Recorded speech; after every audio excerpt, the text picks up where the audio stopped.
Do-ba-do-do-do-do. I'm assuming everything is going to work. All right, here we are. Player choice. Good evening, everyone. Fingers crossed. We're going to have a nice, relaxed evening playing some video games. Oh no, Unity's... Why is Steam downloading stuff? This is not the time for you to be downloading stuff. I'm in the middle of literally just starting to stream and Steam's like, I'm going to download 25 gigabytes of game. Like, no, don't do it. Although funnily enough, I'm just looking at my my Steam scheduled, and I love how it's like, I'm going to start, actually it wasn't 25 gig, it was 51 gigabytes. It's decided to go and download. Meanwhile, the two scheduled ones that it's like, oh, I'll get around to installing these are Sifu, which is like 300 meg, and Vampire Survivors, which is like 5.1 megabytes. It's finished downloading it by the time it starts thinking about downloading it. But anyway, we're here now. We're doing it. Hello, Floyd, Solid Reactor, bad guy. Yeah, we're here. We're going to play a little bit more. We're still in the semi-finals of Player Choice, which is exciting. And last week, we streamed Prey, and we also streamed a bit of Halo 2. And so the last two that we have on the docket as part of the semi-final is Half-Life 2, little game, you might have heard of it, which is celebrating its 20th anniversary as well. And another little game that you might have heard of called F.E.A.R. Now, looking at the numbers, right now, it looks like Half-Life 2 is actually in the lead. Let me go and... I'm going to bring that up. See if I can find it. I go in here and then over here. And then blow this screen up a little bit.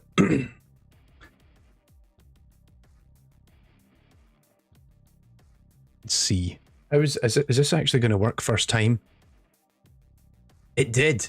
Amazing. It's almost like I know what I'm doing. Yeah, so if we have a look at the polls right now, where we've got it for the Player Choice semi-final, we've got Prey is currently in the lead over Halo 2. This is only on the YouTube community tab, bear in mind, because there's the YouTube tab, but also we have the Google form that is also submitted, and we also get people voting on the Google form.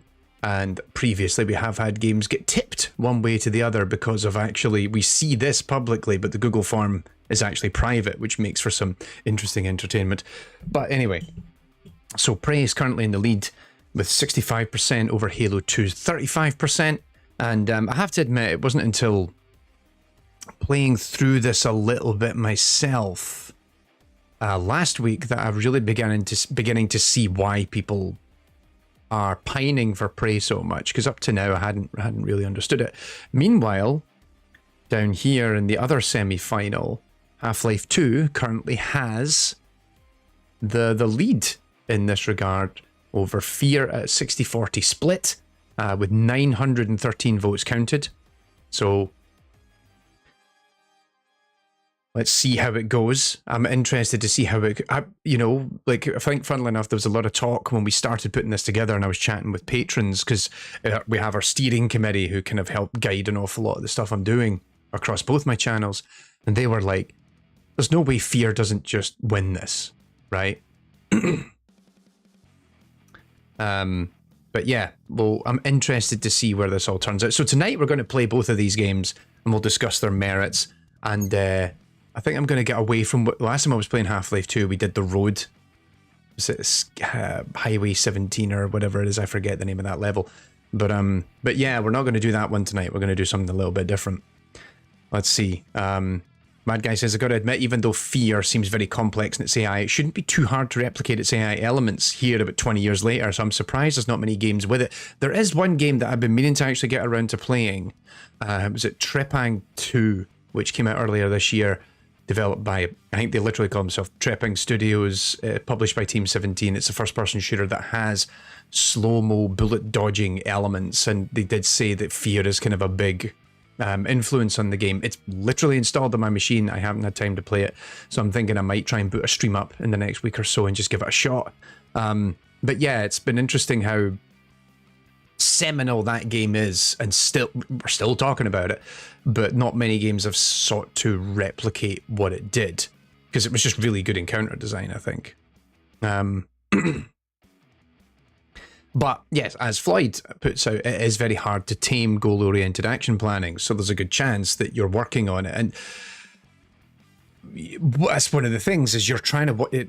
AI like this is designed to be emergent. It has all these really fun... You create the rules for it to operate within, but once you put it in the sandbox, it can kind of do whatever it wants. And then that requires a lot of tweaking and refining of action selection, and also of reward values, or like the cost of implementing certain actions and the preconditions of certain actions, so that you can have a little bit of this, that, and the next thing. Bad Guy has actually played Trepang 2. It seems awesome. Has a lot of combat elements, but I haven't played it myself either. Okay, cool. Curious if the AI enemies and call-out matches or not. See, this is it. I want to go and play it, and I just want to go and see how well does it stack up.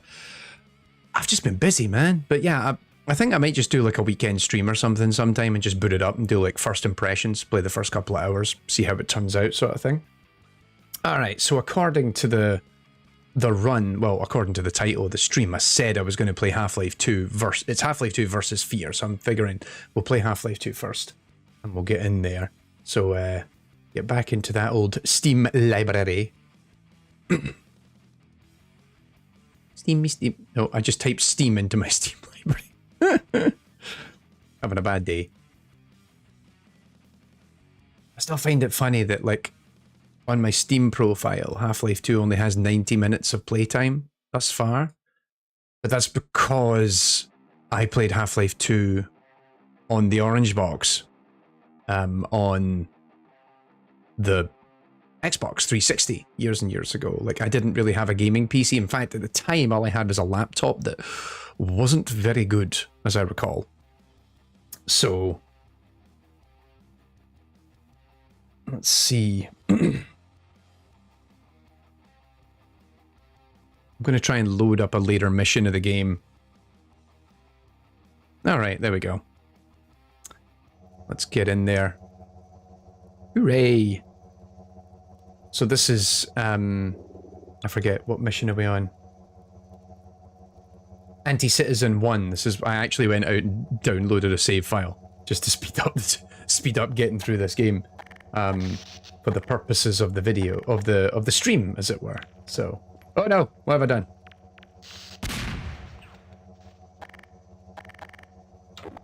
There we go. Hey, it's dog. Okay, buddy, I need you to...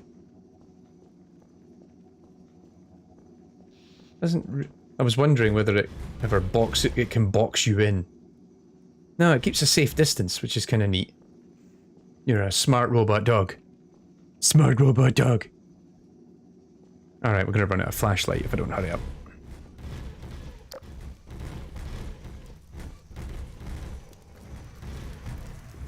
So this is in the back half of the game. This is like the second or third last mission of the entire game.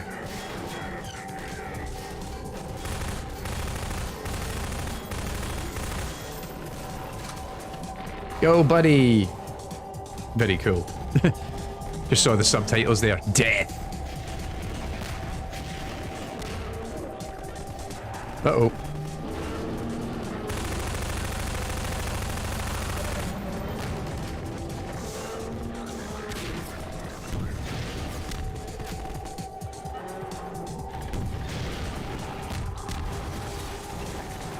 It is kicking off here.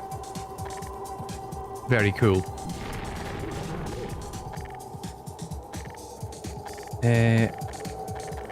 What else have I got? Ah, the crossbow.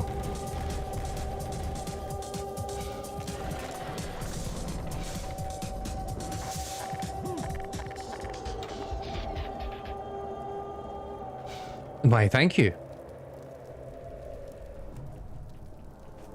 Mr. Robot.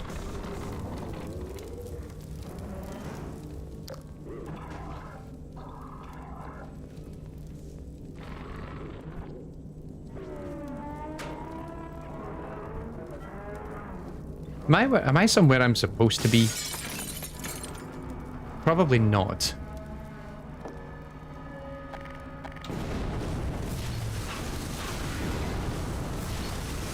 Well, that sounds pretty bad, whatever's going on out there. I think I missed it. Oh no, now I'm stuck in here and I don't know how to get out.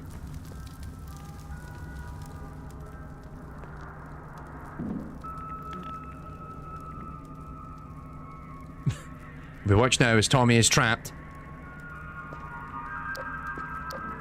The lights are off, no one's home.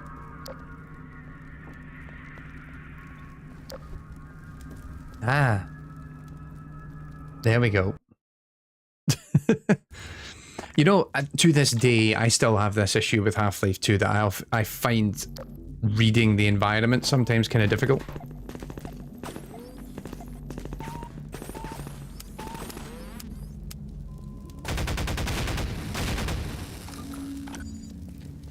How's it going, buddy? Gordon Freeman. Gordon Freeman!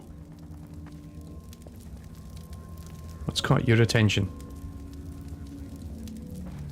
What are we looking at over there?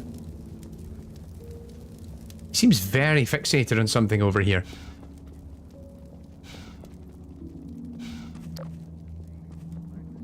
He's not anymore. It's kind of interesting how his head was always oriented in that one direction, as if there was something there for him to look at. I'm reading too much into this, clearly.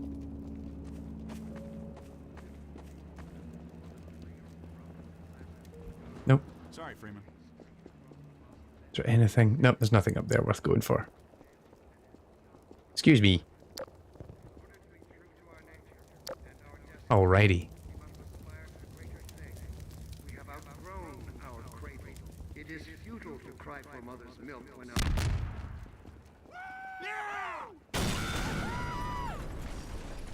Gordon Freeman, you're here. Dr. Freeman? Gordon Freeman! We're coming with you. Everyone loves me. I'm Gordon Freeman. Headway.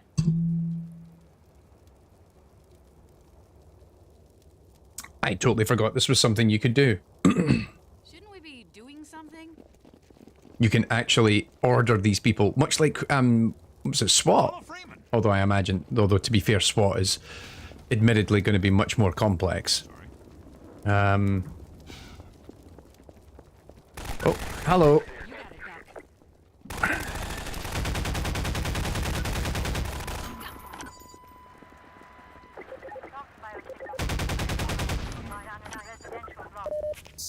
There we go. Lead away. What's happening in the chat? Even to this day, this game has a massive amount of atmosphere, which Valve made more games. Excuse me, please.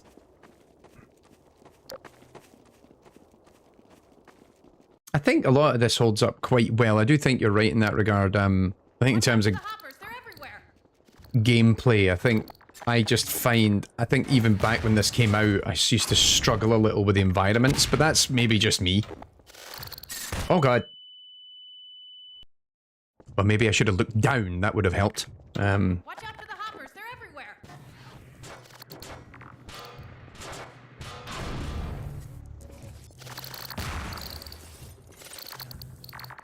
What do you mean that?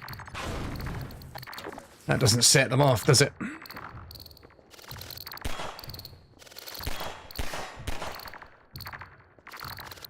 Can I...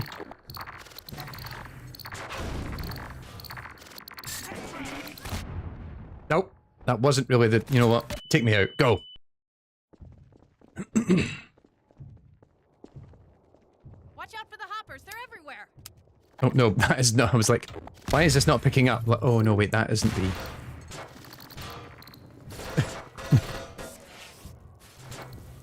Alright, guys. Good call, Doc. Let's go. You going in? No? Whatever you say. Oh, that's interesting. I can't force them to go down. Hold down this spot. Let's go. No, you're not doing it.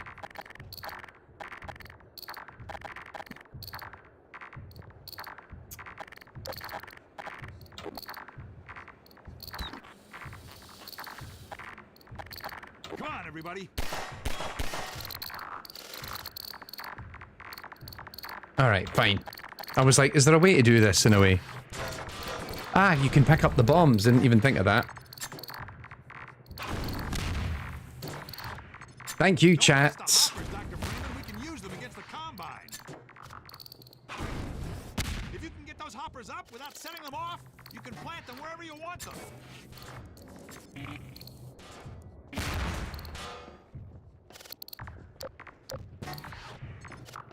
Yeah, but at the same time, everyone's like, oh, if you just get them without setting them off, then you can... I'm like, yeah, but I just don't really want to deal with the risk. I've already died twice. There we go. Head crabs! Come here. Got one. Excuse me. Get out of the way, please.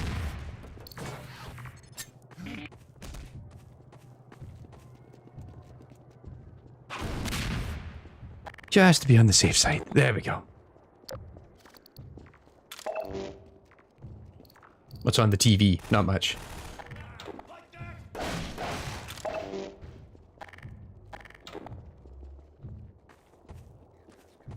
Head crabs. Oh! Oh, right. Panic there. I thought that was another mine. Dr. Freeman, I'm coming with you. Good lord, how many people are with me now? Oh. Guys, I think we'll stay in here for a minute. Ah, they become friendly once you pick them up in the sense that they won't.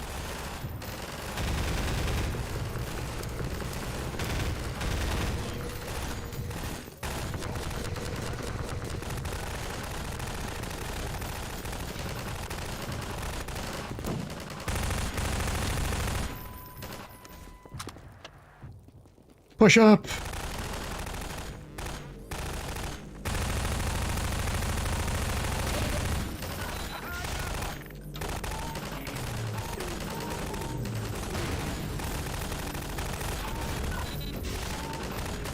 Damn it, missed.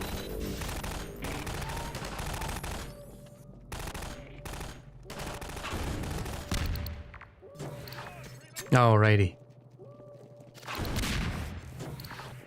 Watch out for the hoppers. They're everywhere. Oh, I know they're everywhere. I keep finding them.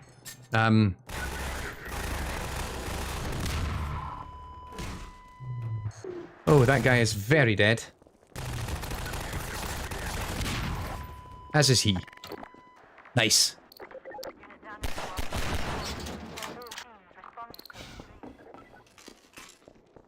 Like, one of the things that this game does also do, I think it's interesting if you consider this next to Halo, because I think Halo also does a very good job of kind of pacing out and building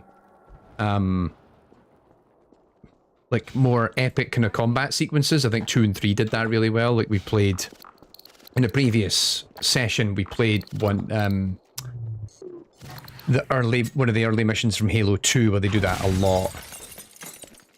And that was very, very cool to see. And I think this kind of does a lot of the same thing. I admittedly had forgotten how much of this is actually in Half-Life 2. Contrary to the general internet enthusiasm, it's not a game... I don't tend to play Half-Life 2 all that often. You got it. Excuse me. Oh, no, there we go. That was good. So, hang on. If I... Real test of AI here, right? You guys all stand here. Excuse me. Nice. They all break up out the way. Hang on. You got it, Doc. Get them to come over here. Let's try it again. And then if I push into them, they actually break up out the way. Which isn't something a lot of games do. And yes, actually, Floyd makes a good point as well, that they've got barks for being to apologise. Although this person... Sorry, Doc. Oh, there we go. Just as I'm like, this person isn't being very apologetic, they're like, oh, sorry, Doc. Oh, crap. That was nasty. Civil protection. I'll have that. Nice. Did I not have a video about the escort AI in this game? No, I don't. I have a video about the only... Actually, it's one of the few times that Half-Life 2 has ever appeared in an AI in Games episode, is I talk about companions in the I briefly show a sequence with Alex and talking about the challenge of companion AI with when I do the video on Elizabeth in BioShock Infinite. So I was just thinking about this in the build-up to, not today, but just watching as the player choice thing's gone down. I think I talked about this maybe in the last stream. I've never done a video on Half-Life 2. There's a video on the AI of Half-Life. If you watch the AI 101 on finite state machines that I did several years ago, I talk about Half-Life's implementation, because particularly in the, let's say, excuse me, come on, in the, if we want to go from the pretty much late 90s into early 2000s, Half-Life's finite state machine approach was the way to do it. Critically, given it was also actually showcased and they let people see the code base, which is not something that was that common because they actually shared it. But also that at the time, the other games, they weren't really that available to look at, such as GoldenEye, for example.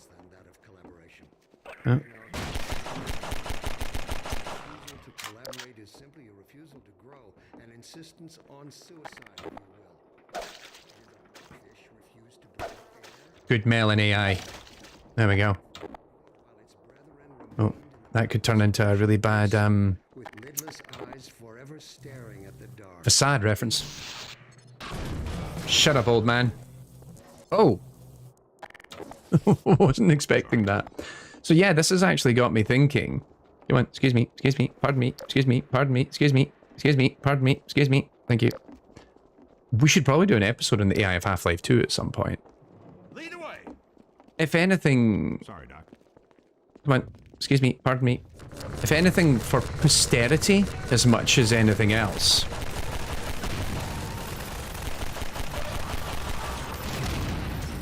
Like, just being able to say, oh hey, like, for the record, this is how they did it. Like, funnily enough, that's why I did a video on Doom last year. Because it was just like, we don't have an episode on the AI of Doom. And to me, it was important in the interests of the way that I look at what I do on YouTube and what have you. I treat AI in games as sort of this, like, educational asset and sort of cultural artifact. And so as far as I'm concerned, if I haven't covered like a game that I think is of significance, then even if someone else has done it, I feel like maybe I should do it, you know? Which I realize sounds a little egotistical, possibly, but to me it's like, well, AI in games should be its own complete thing. You shouldn't have to like rely on other YouTube channels to get the content. Maybe like books and what have you, which is fine because I do like to refer to other reading materials and the like. But I think critically, I shouldn't have to rely on other people's videos in order to deliver what I set out to do, you know? Anyway. Me and my small army, and they're doing great. Excuse me. Pardon me. Thank you.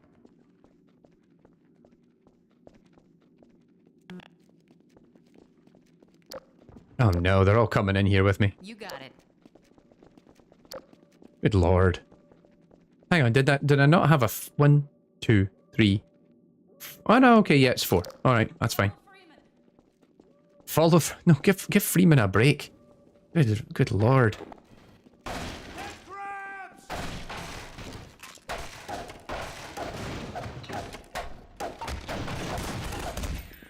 Good lord. That is one dead head crab. Okay, nothing down here. Let's keep moving.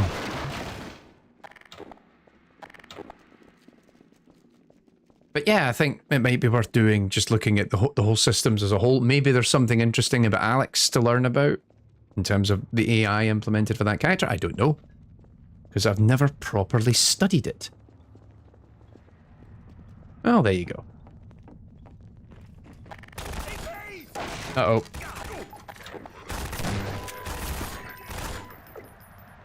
Ouchie.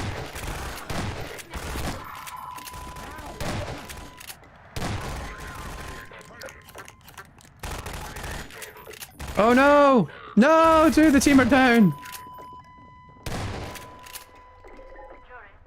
You son of a bitch!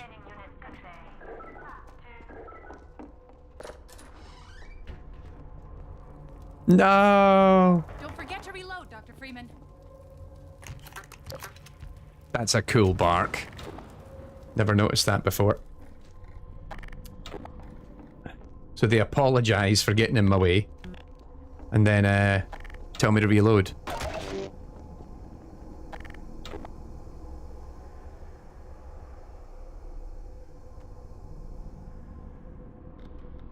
Let's see. Floyd says, I worked with VR, so I studied Half-Life Alyx quite a bit. You know, I've never played that. Mostly because, well, I don't have the appropriate headset. I think you can rig a Quest 2 to play it if it's plugged into your machine, but I've never went through the hassle to try and do it. But yeah, to finish this, very interesting how the AI is translated to VR. Like, Antlions being the best example, they can't rush the player's personal space as much. Yeah, because, like, you kind of want to minimize players feeling overwhelmed, I guess, and having all these things constantly nipping at your heels.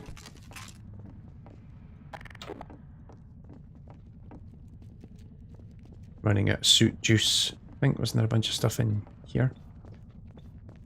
You and me are battling towards a falling out.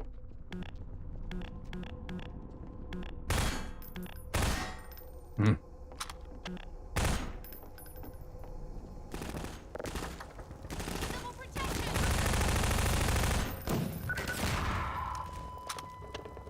Nice.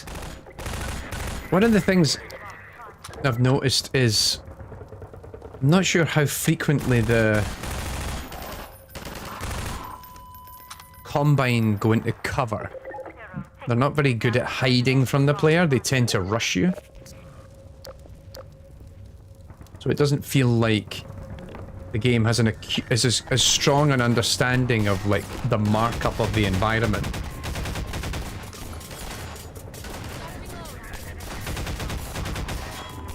Oh yeah, there's the barks. Characters telling me they're reloading and the like. Right. What else can we do?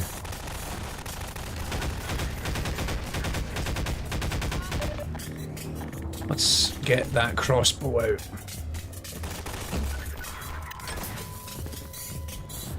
Come on, buddy. Oh no. Got him.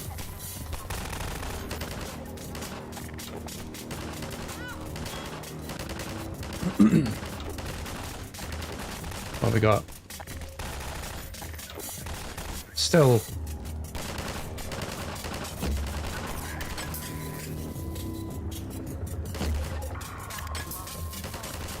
Always, one of the, it's a really subtle thing, but like the fact that you hear the microphone, that kind of white noise, or that high-pitched noise when they die, but it sounds like as if their radio kept cutting out or something, is like such a really subtle bit of design that it immediately tells you as the player whether or not you killed someone.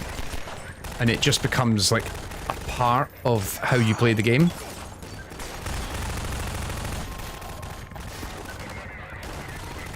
Excuse me?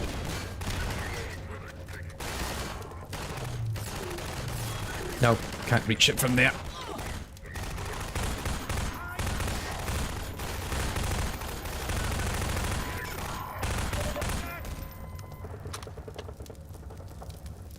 Alrighty, I think we did it.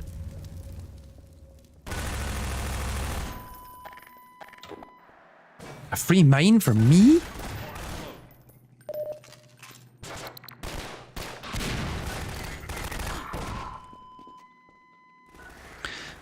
Let's see. If I remember correctly, so I saw something about the AI being made with a specific environment in mind and the levels not always having said environment. Don't quote me on that, no. Like, they feel like they're built more for open spaces with nooks and crannies, rather than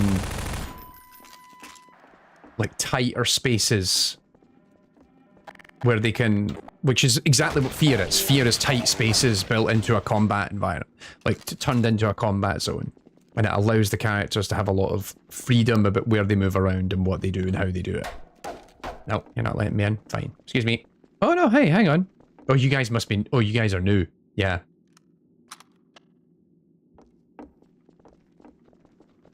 I was like, oh, hey, look, everyone's alive. No, those are completely different people.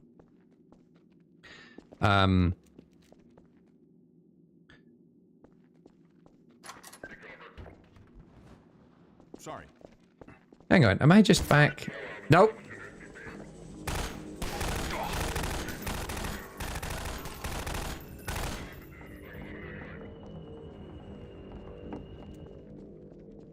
Right. Guys, I'm stuck now. No, it's not good.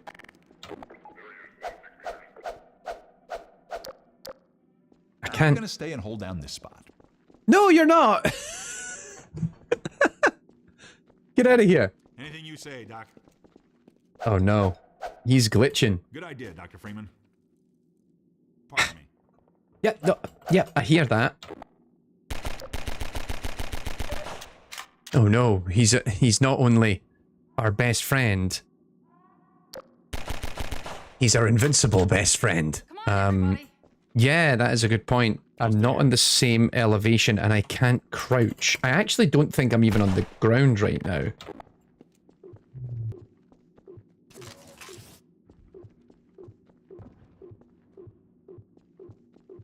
No. Let's get moving. All right.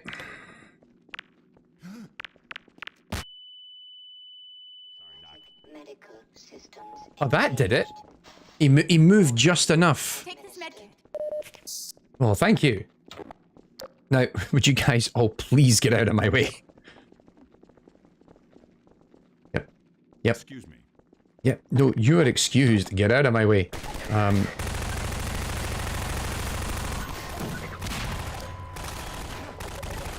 Whew, we did it.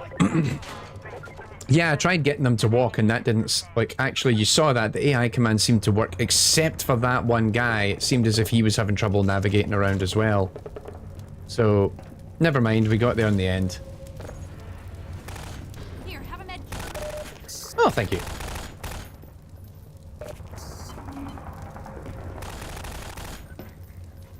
Oh. I instinctively held down... you got another medkit on you there. Med kit. Oh, thank you very much. I instinctively held down the right trigger to ADS, and then forgetting that the alt fire on this weapon is to, Here, Yeah. have a med kit. How many of these have you got, my dear? Like, could you just keep giving me medkits? That'd be really nice. Here, patch yourself up. All right.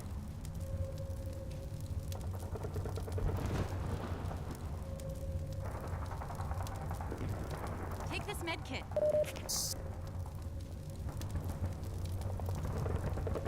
You know that way I'm looking at the machine going, do I use that? Or just... Take this med kit. We're nearly there. Doing a great job. Shouldn't we be doing something? We're healing, buddy. Calm down. Have a med kit.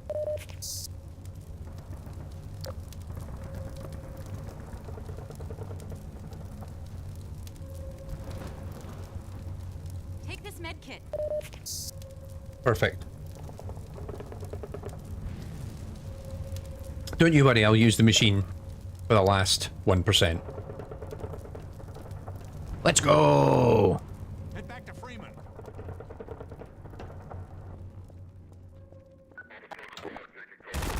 Ah!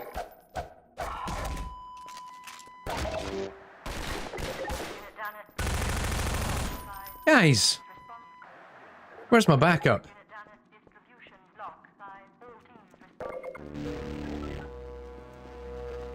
There we go.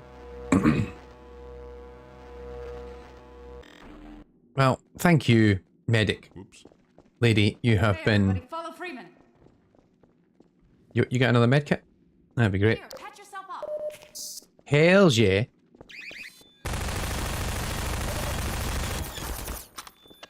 Guys, get out the way!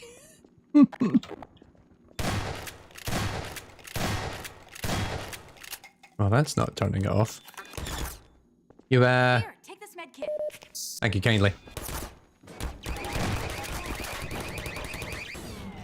Ah, gravity is your enemy. How about now? No? No? Ah. Excuse me. Do do do do do do do.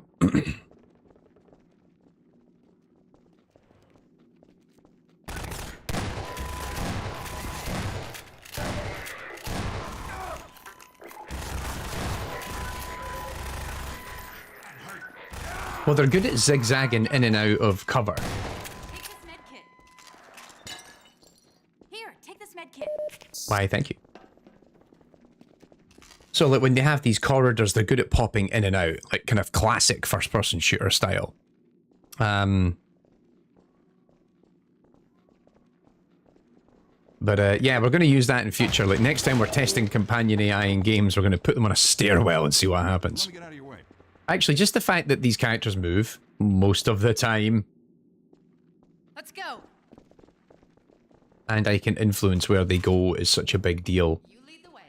Here, patch And it's- yourself up. It's also funny because it's clear that they kind of try and find somewhere practical. It's not even as if they, like, just move. They try and find somewhere on the nav mesh.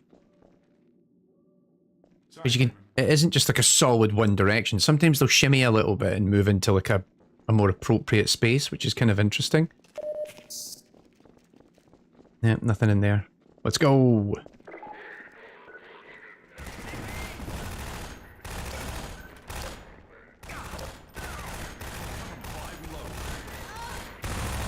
Here, have a med kit. I'm hurt. Guys, just This way, gang. over there for a minute, would you please? Good lord. It's probably my one, like, criticism is they really bunch up. And so, particularly in environments... Like, it's kind of this trapping, right? Because on one hand you think, I want them to stay in tactically useful locations. But at the same time, that can sometimes mean that they stay farther behind. Because do you want them to be in front of the player and potentially obstructing your motion, or do you want them to be behind the player? But if they're too far behind the player, then the player might perceive them as useless. So it's having them close, but not too close. It's this weird, awkward middle ground.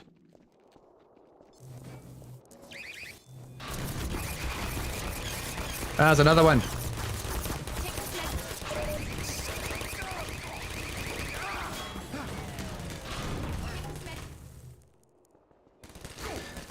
Well,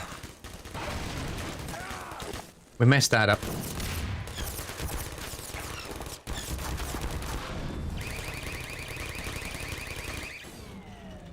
You got any medkits for me there? Here, have a med kit.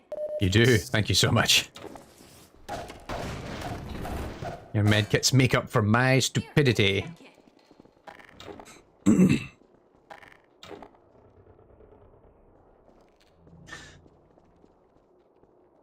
Let's see. Yeah, like, nobody's intelligent, responding intelligently to the turrets. Not even me at this point. Though that said, I do think that there is some sort of nav system that's been plugged in, because, like, navigation meshes are a thing at this point. Patch yourself up. Although not quite what we consider them now. But certainly by the late 90s, navigation meshes were a thing. Is there anything up here, or is it? No. Okay, folks, let's go.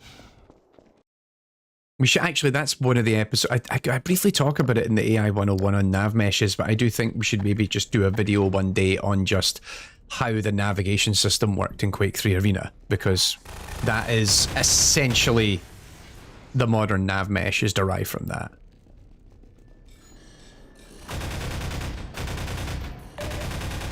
Node graphs. There we go.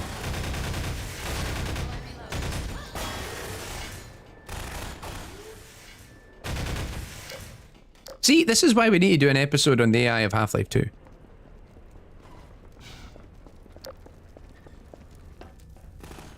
Like, node gravs are kind of very similar. It's similar but different to an avmesh in many regards. What are you guys shooting at? Oh, right. I'd completely bypassed these. No, not my friend. My little guy's fighting for his life here.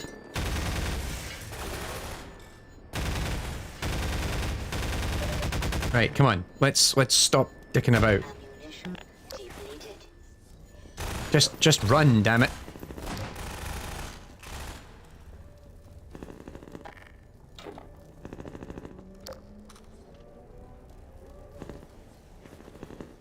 There we go.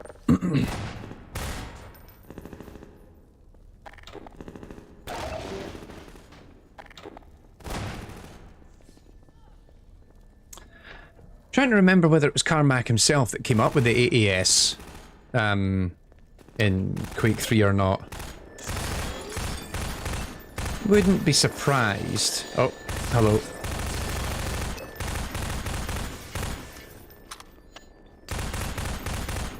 Guys, come on everybody. Get over here. Ah! You should be dead by now. Good lord.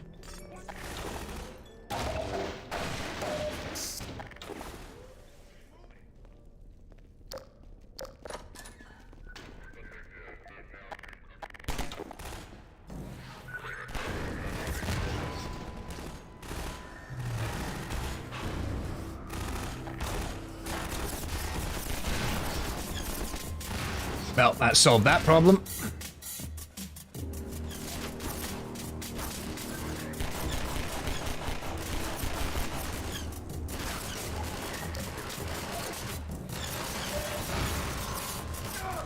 Ow, ow, ow, ow, ow. Anyone got another med kit?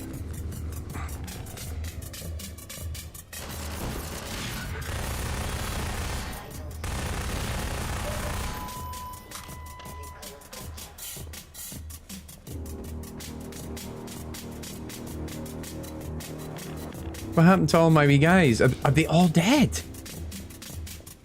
They were all right behind me a minute ago.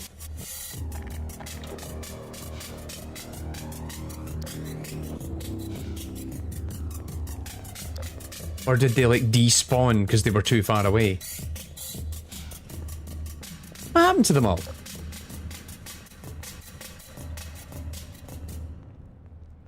We were just becoming close.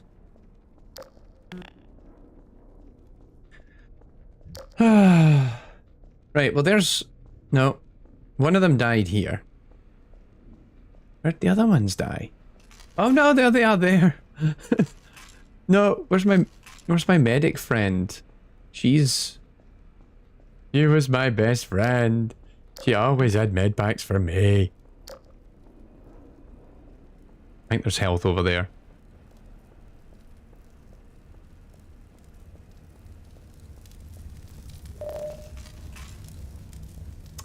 Well, that fixed that problem. Man. They were my best buddies. Through thick and thin. Hey, over here! But hey, look, there's more. Gordon Freeman? Goddamn son of a bitch. Blow this open. Uh-oh. Hang on.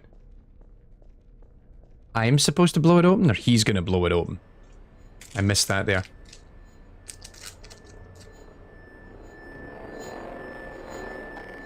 Oh, he must be blowing it open.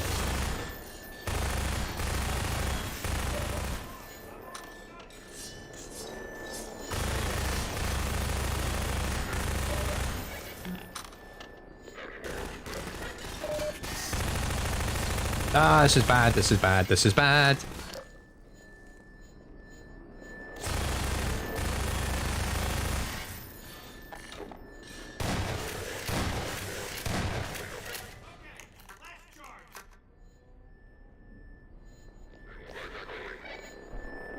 Are they pushing up? Where'd you come from? Above.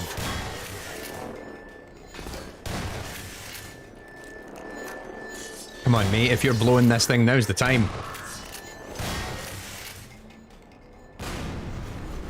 Fantastic.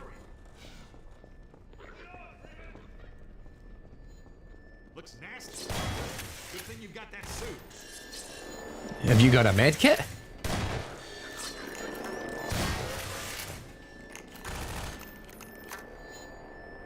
No. He's my new friend. You stay away from him. He and I have already been through thick and thin. I was going to say, I know there's more of them out there.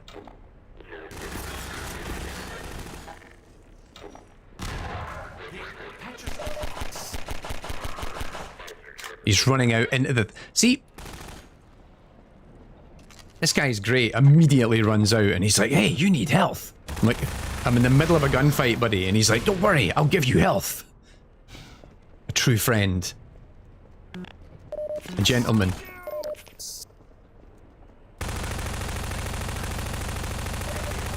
Are you gonna die? Just pumping him full of bullets, like, please die. Right.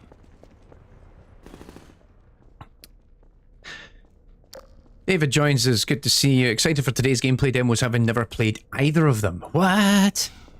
So I was just saying, like, I don't play Half-Life 2 all that often. So this has been interesting to revisit a game that I haven't actually played entirely from start to finish in about 17 or 18 years.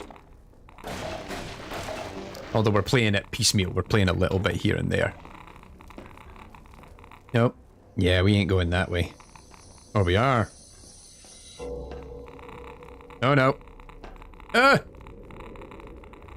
Yeah, this is the thing I could do without in Half-Life, is the platforming bits.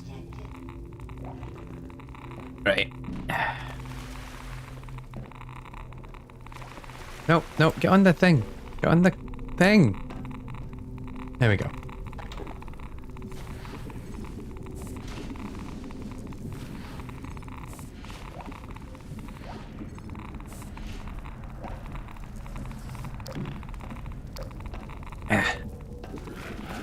Oh, crap, crap, crap, crap. Ow, ow.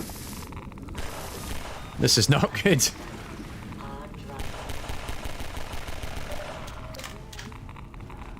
Well, that could have went better. Oh, hello.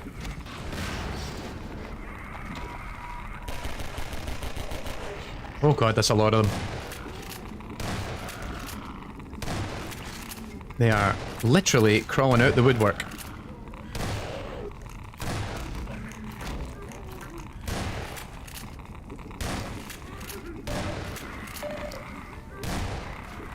Am I gonna die?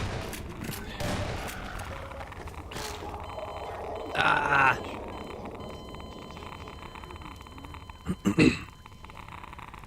Right. Well, that could have went better.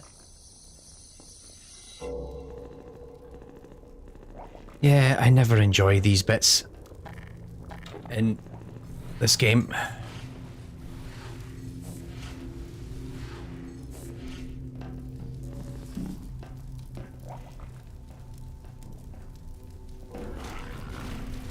This is exactly what just happened a minute ago. I got caught.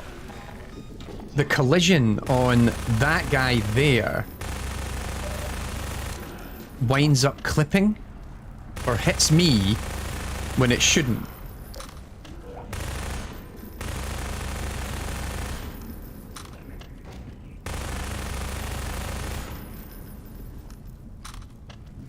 Trying to make it so I actually kill the head crabs so that they don't come back to haunt me.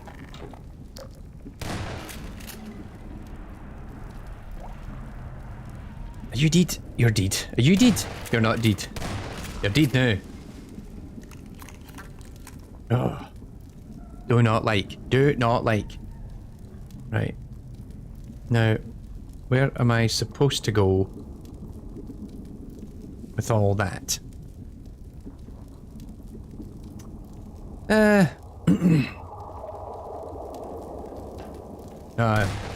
You don't look dead. Maybe he is dead.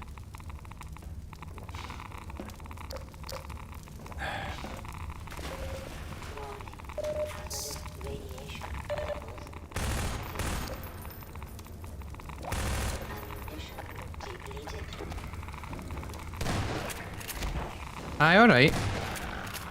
It's me that's meant to throw the barrels at people.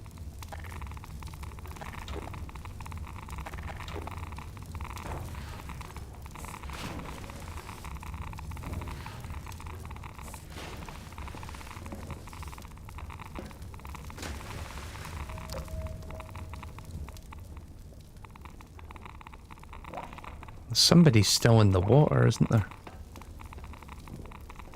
Never mind. We're out now. Ugh. It was not fun. Did not enjoy that.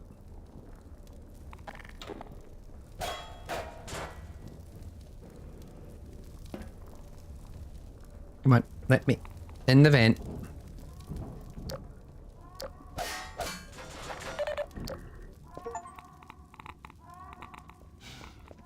I was waiting for like someone to be immediately be outside.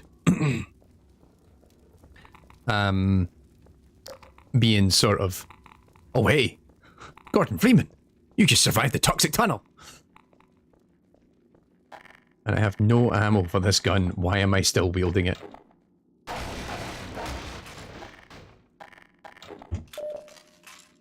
Now I have lots of ammo for that gun. Open the door.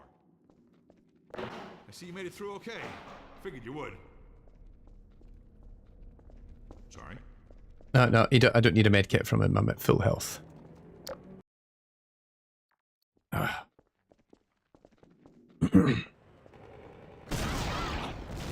How you doing? Just amusing yourself there? Oh! Head grab!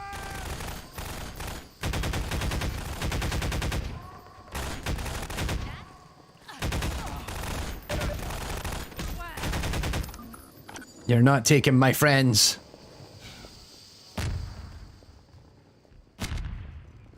Dr. Freeman, if you were looking for a place to hole up, it's not safe here anymore. You're shelling the hell out of us. Keep moving. If you're looking for somewhere to hide, this is not the place. There are explosions everywhere. It's like, really? All right.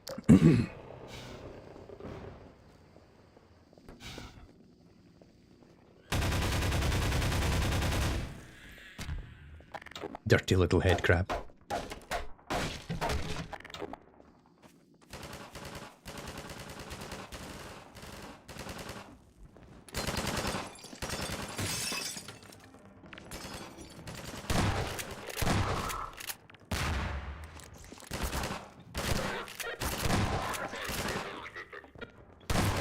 They're good at getting into attack position, but even for high angles with elevation, which is often not an easy thing to get right. It's sort of, you need to be able to calculate like a good, because it looks like it's hit scanning that they're using for the actual bullets. So trying to get that to line up and have them move into a good position is actually not that easy. So it's kind of cool to see it work that well.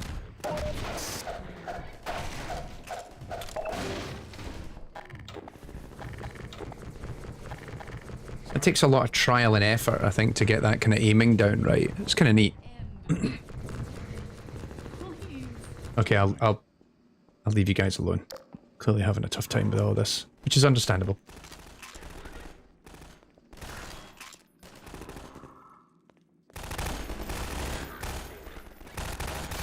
Okay, bathtub. There we go. Stairwell outside.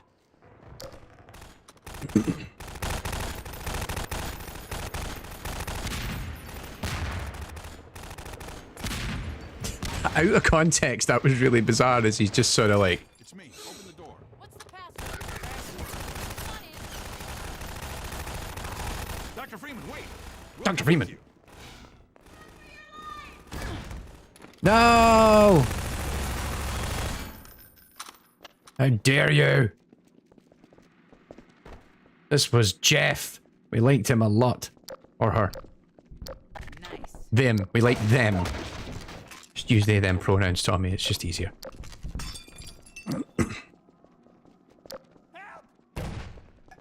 No, you don't. You leave Jeff alone.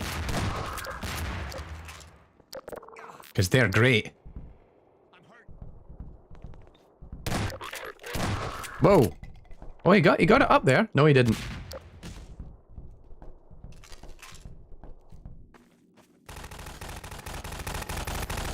Knock, knock.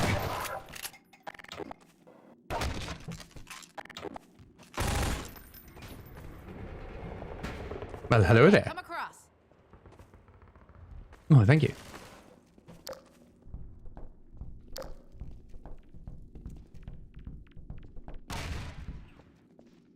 God, this is confusing. This is what I was saying before about the kind of the environment. Sometimes I find it a little difficult to read. Because it just kind of becomes a bit samey. Which... This is the sort of thing that probably wouldn't be an issue now because you'd probably outsource like a ton of art development to at least have a bit more kind of varieties in the texture packs so that the buildings can look a little bit more distinct from one another. Right.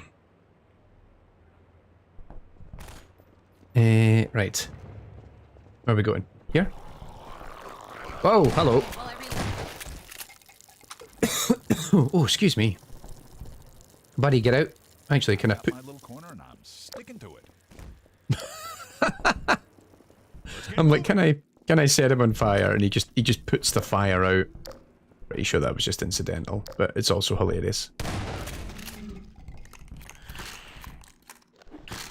No. How dare you?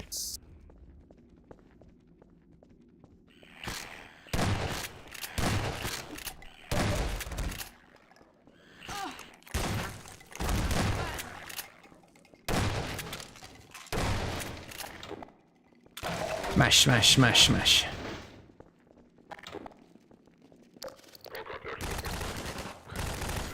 Oh. Oh crap, he just threw a grenade down there.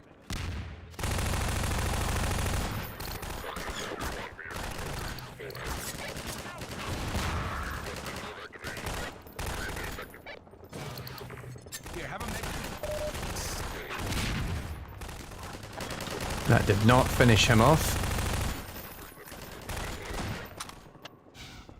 Let's just get in the building, rush him that way. That'll probably make more sense.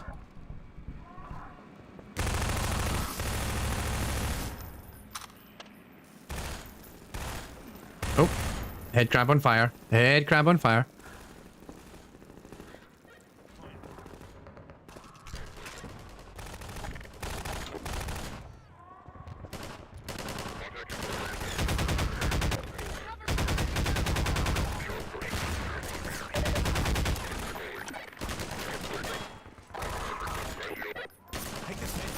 Oh crap! That was a really good throw.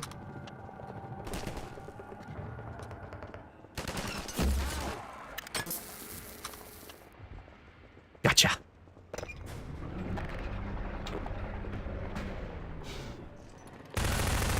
No.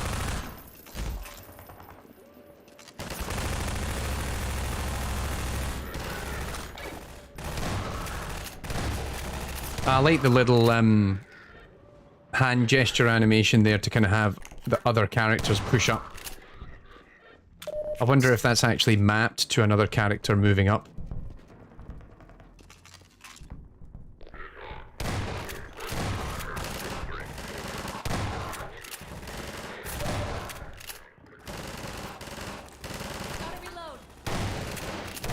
You've got to reload or I've got to reload. One of us has to reload.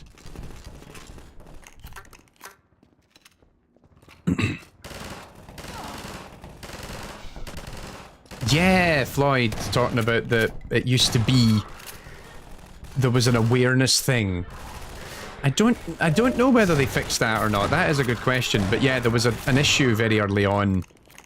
We don't know whether it was only in development or after launch as well, but you could just, if they hadn't seen you yet, you could hold up a barrel. No! No, you're... No! No!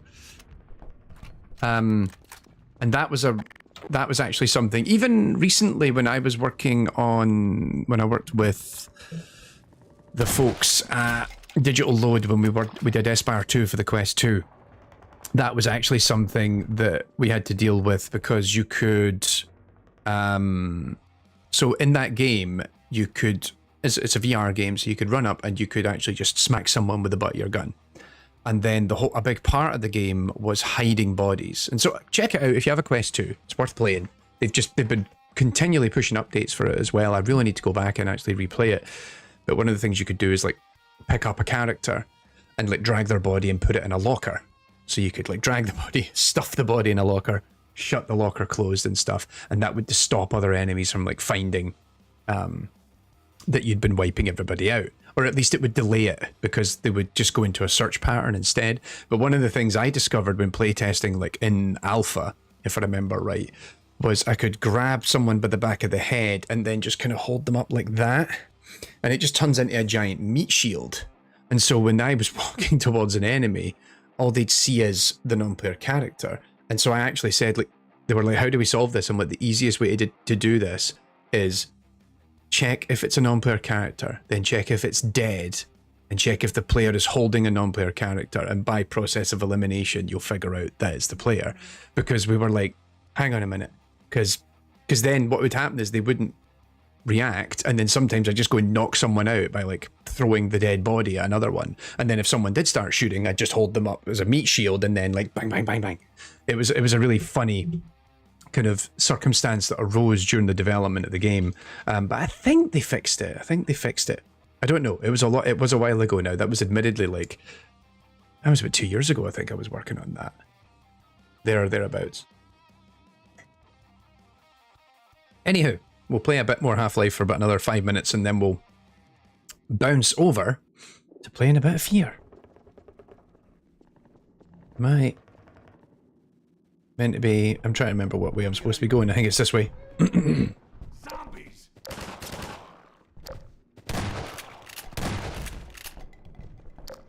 Zombies! Oh no, maybe it wasn't this way. Maybe it was... No. Oh, I think I'm supposed to go through there. Yeah, I'm supposed to go up and then down. Excuse me, pardon me, excuse me, thank you.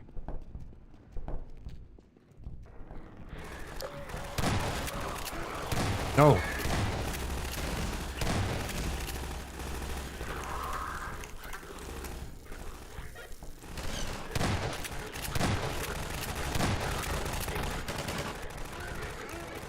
But yeah, I remember when we talked, when that happened in F.E.A.R 2, like one of the things I suggested, again, I consult, I didn't actually develop on that game, so how many of my ideas they move forward with is entirely up to them.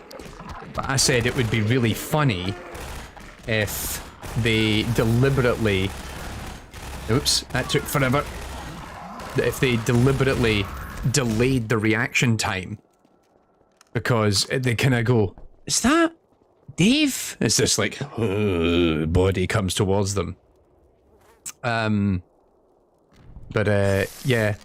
So yeah, Floyd, they did make a second one. It came out end of last year. It is currently a Quest 2 exclusive. So if you aren't on the Quest 2, because I know that the first game is available on Steam. But yeah, if you haven't got a Quest 2, then you won't be able to try it out just yet. Hang on, can it? But it looks like I can... Haha! I am a genius.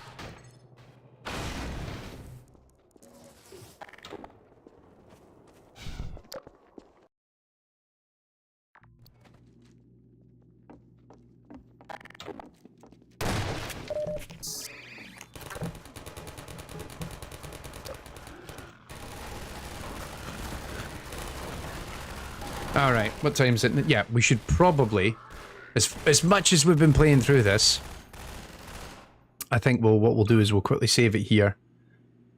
And then we'll...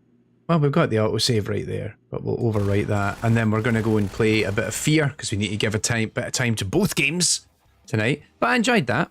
I find, again, like playing through Half-Life 2, I find some of the missions are really fun, and then others I think are a bit of a drag. Like, funnily enough, I think we played the Highway 17 the last time we streamed Half-Life 2 a couple of months ago, and I didn't enjoy that as much as I'd remembered it.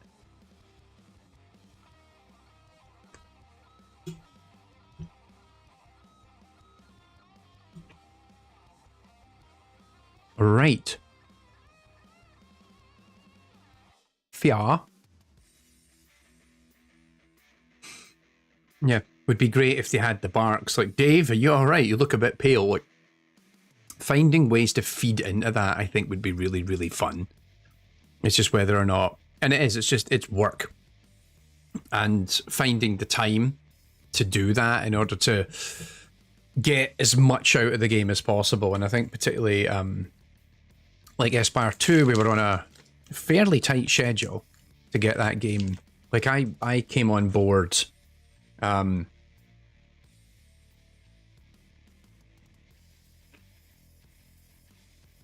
long after it got funded, and was there for most of alpha development. But yeah, it was a bit of a challenge, I think, in spots to... There was a lot of stuff we wanted to do, and there was stuff that we never... there was stuff we never finished, and there was stuff that, like, I really wanted to do, but again, it's like, there was only one dedicated AI programmer. Shout out to Al Fewings, by the way, who did amazing work on that game. Just crushing it. And also just the rest of the, like, there was narrative and design teams, but that was one of the most fun things I had working on that game, was that I got to spend a lot of time working with a narrative designer. Shout out to Sherry. Also, fun thing working with an Australian dev team. Everyone is referred to at first by their nickname, and then you have to kind of unpack who everybody is. Sherry, otherwise known as Alex. So, and also he's Scottish as well, which was the fun. Funnily enough, until GDC this year, I'd never met anybody on the development team of F.E.A.R 2 in person, except for Sherry. So Alex is the narrative designer. He's worked on things like Teslagrad, if I remember right. Worked on a bunch of stuff. He's based in Glasgow in Scotland. In fact, he lives not far away from where I used to live in the city. And I was up about a year ago, funnily enough. And I was like, yo, like, do you want to meet up and grab a coffee? And so we ended up meeting up just a couple of hours. We kind of actually did a bit of work, and then we also just had a chat and stuff like that. And yeah, actually it was 2 years, this time about 2 years ago. And it was great. It was just so nice to actually meet somebody in person for the first time, because we'd done so many remote calls, like out to Australia. And then I actually got to meet Mike, the studio head at GDC this year, because he was out pitching for their next project, and also possibly looking to, you know, maybe see if they could put F.E.A.R on the other platforms. And that's kind of a big problem with VR is, critically, the money. There needs to be money to... And this is, I think, well, the big mistake that so many of these platform holders have done. In order to build VR as a platform, you need to be pretty much publishing and financing the development of games, be they first or third party, for years. Like, this market is not going to build to a point of saturation unless you get more games and you get quality games coming through on the platform. So it was really nice to actually get to work on a VR game. I'd worked on a VR project before, a training simulation in Unity, which I can actually talk about quite a bit because they rushed me in for the development of that project. This was about,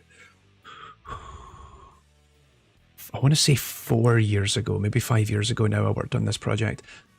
I don't want to go into too much detail on the internet, but it was a military funded project to do training. It wasn't anything drastic. It was actually really basic training, but it was all done in VR. It was actually technical, like building hardware, weather equipment, if I remember correctly, for deploying out in the field. But I never signed an NDA So, but hey, I'm not going to get too far into that on stream, just in case. Anyway, here we go. Let's play some F.E.A.R. Everyone's like, hang on, what was he? What? Right, hang on. Oh no, right, I'm going to have to relearn. Right, X. I'm like, I've just been playing Half-Life and flashlight is on a different button. We'd love to see a video on me doing about AI in VR games. I mean, I think it could be, I'd need to actually properly sit and look at a lot of AI in VR games. Like, I've played quite a few. I kind of briefly talked about it in the Design Dive. Was it the third? Oh no, the second. Hello, mate. The second episode of Revisiting Evil.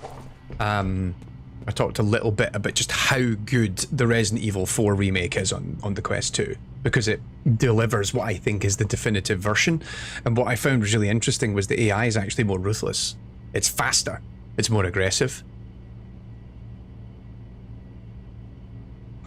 Yes, Scup, I did actually get it fixed. I found out after we had the issue, I think this is the third time we've streamed this season. And I discovered the first time, after the first time when it was really stuttery, I had a look online. Apparently there's some sort of conflict with certain games running an old version of DirectX and people running Logitech webcams. And so this here, that's a Logitech Brio 4K. Apparently that is prone to having problems if you are... Right. Let's see. Yeah, if you're running one of those webcams while you're playing one of these games, it isn't just F.E.A.R. I think there's a few other games, then it has this very specific issue that crops up, which is mad. And I was like, what? And I literally found a community post, or maybe someone linked it to me. I think it might have been Solid Reactor actually. Sent me this thing where they're like, oh yeah, so this is a problem apparently that exists. I'm like, why? That is the dumbest thing I've ever heard. And it's like, yeah, someone made a modified driver. They'll like, download this.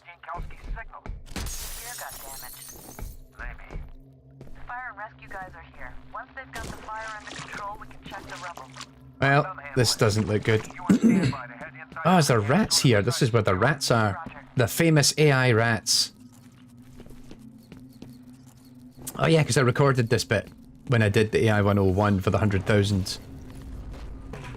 Not the now. We're looking at the rats. Where'd he go? No, my rat friend.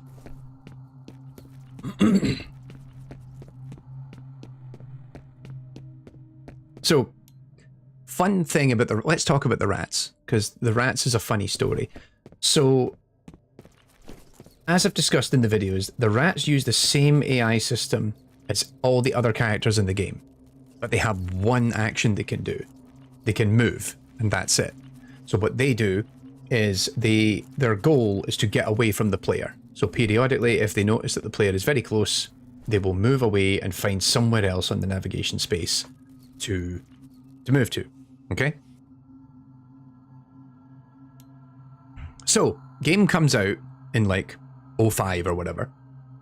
Nobody thinks about it. So, that's cool. The rats use the AI.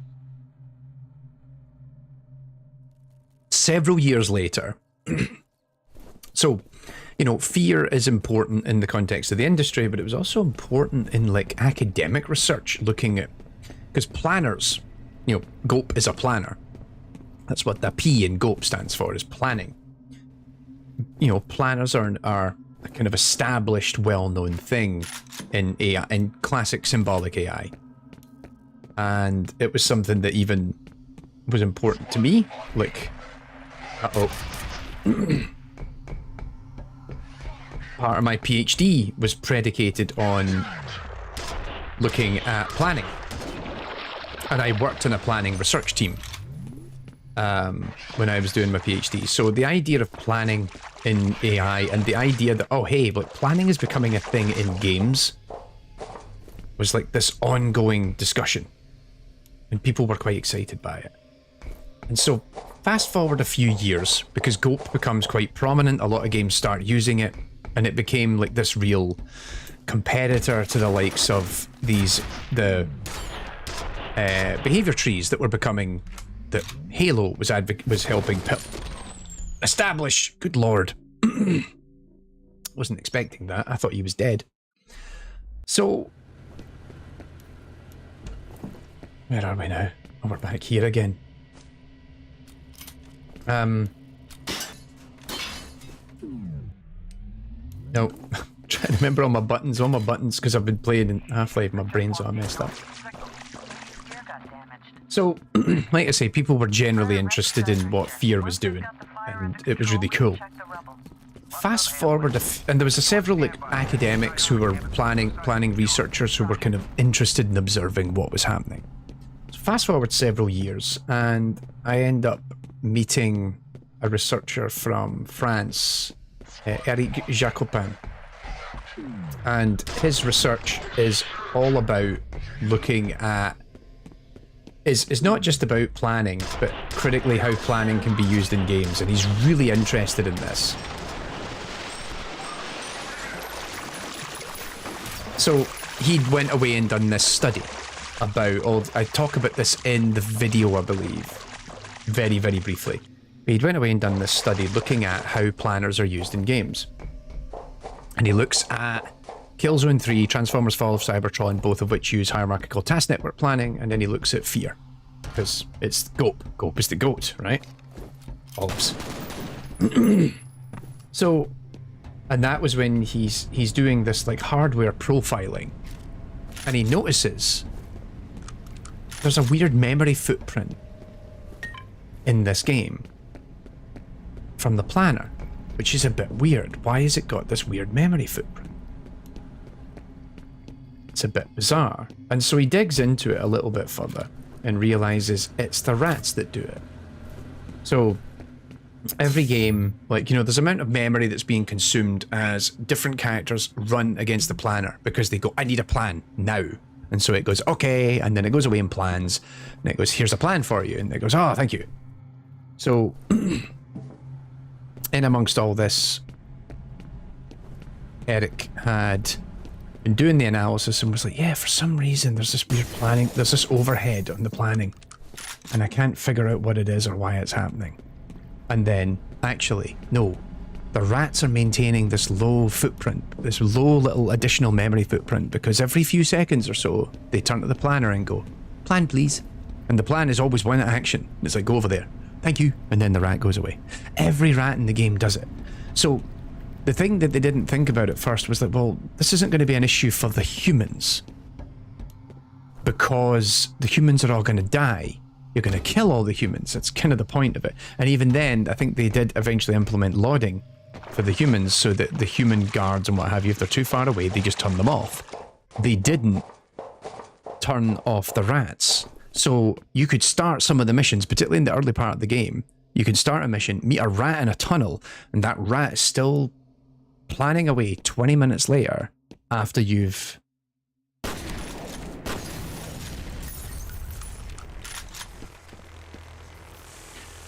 That was why I wasn't supposed to do that.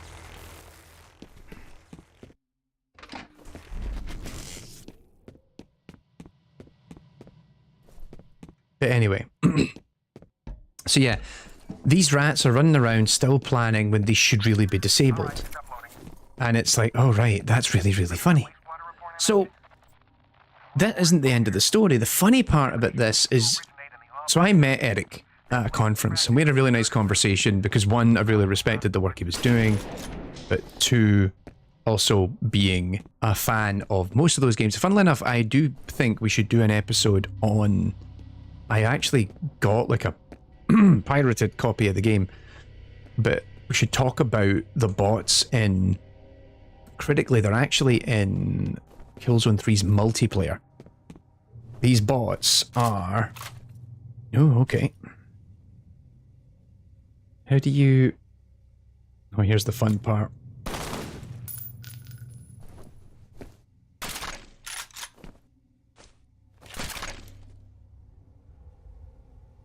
How do we look down sight in this gun? There we go. So, he and I had a good chat about this. I thought, oh, this is really fascinating. Thank you so much for telling me all about this. I've learned a lot. And then I go off years later and make the video. And then I publish the video. And so I mentioned this whole thing. And then I ended up talking about it years later. And I think, I'm trying to remember, I think it was the courtesy of meeting Rami Ismail, the game developer. So Rami and I met at a games event, and he was like, oh, what do you do? And I'm like, oh, I do, you know, I was introduced to him by friend of the channel, Mark Drew, whose game comes out very soon, actually, his latest game, so we might need to try and stream some of that at some point, because I did give him some creative feedback on his project. Oh, that was... Oh, go back through the window! Oh, that was amazing. Oh, that was so cool. Clip that shit. Man. I love F.E.A.R. That was so cool. So yeah, I get chatting with Rami, and he's like, alright, so you do AI. And yeah, Mark Drew introduced us and we're chatting away. And I said, oh, you know, I do this AI thing. And he's like, oh, that's really cool. What's like the smartest or dumbest AI you've ever met? Or what the most interesting AI you've ever seen in a game? And I was like, you know what? I don't know. Off the top of my head. We're in the middle of a social situation. I says, I'll let you know. I'll tweet you. And he goes, sounds fine. Sounds...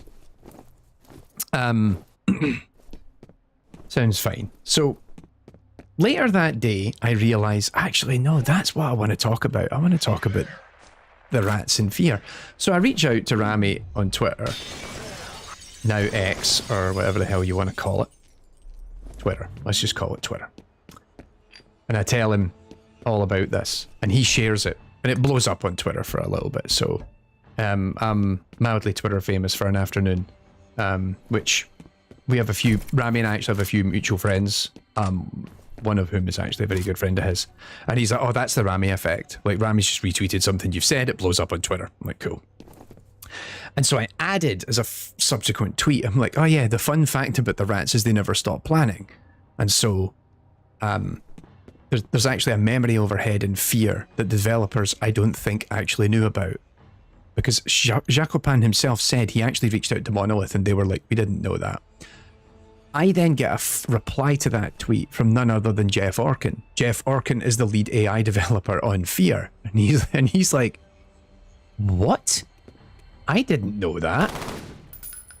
I was like, yeah, like this paper that came out a couple of years ago, like basically conducted this empirical study and found this to be true. And he's like, what? So there we go. I indirectly ended up leading to a developer learning more about his own game that he made.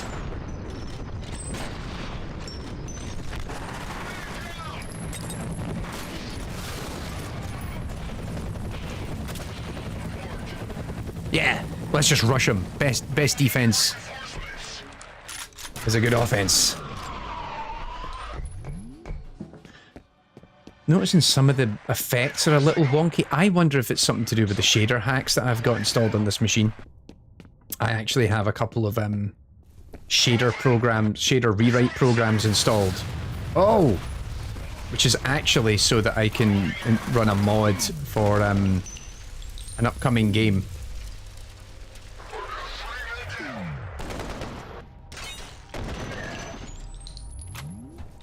That's going to be on AI in games hopefully next month. Oh crap, big guy.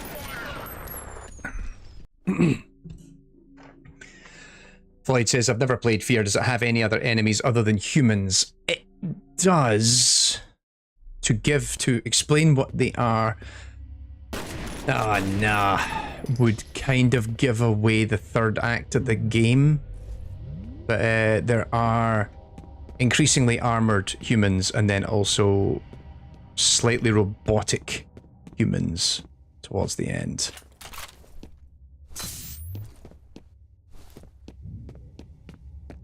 But yeah, I won't spoil the bigger. Some of them are kind of plot revelations, as it were.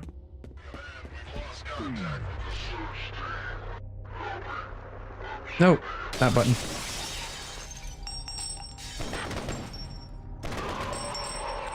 Not as cool as the first time round.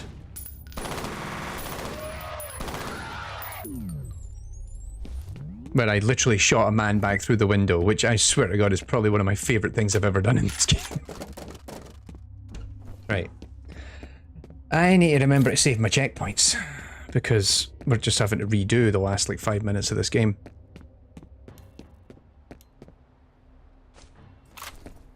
Also, he saw me earlier from the other side of the map because of my light.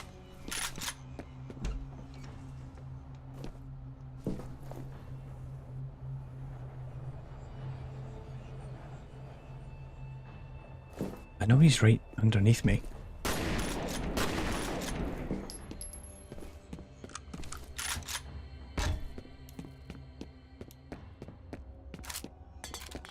The F.E.A.R. games, if you haven't played them,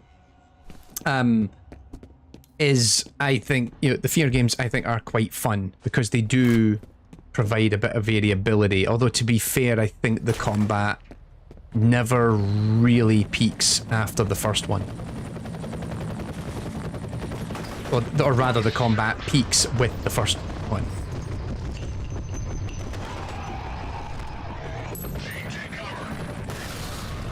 Oh man, that just hit him straight on.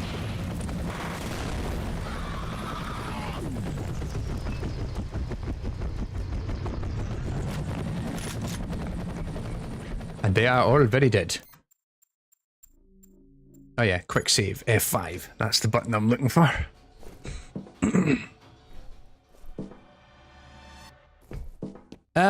It will typically pick the best option I think is available to it, and that is based on in the moment.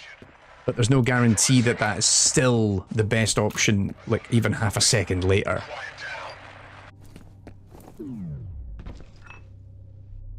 Nope. I wonder if I can...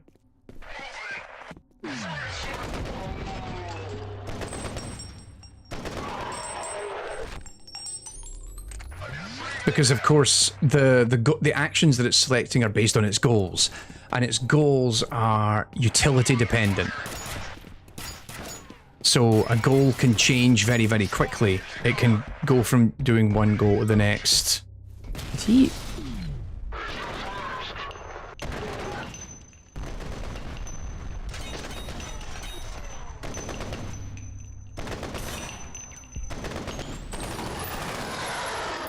That's a good gun. I like this gun. Oh, crap. I thought somebody was back here.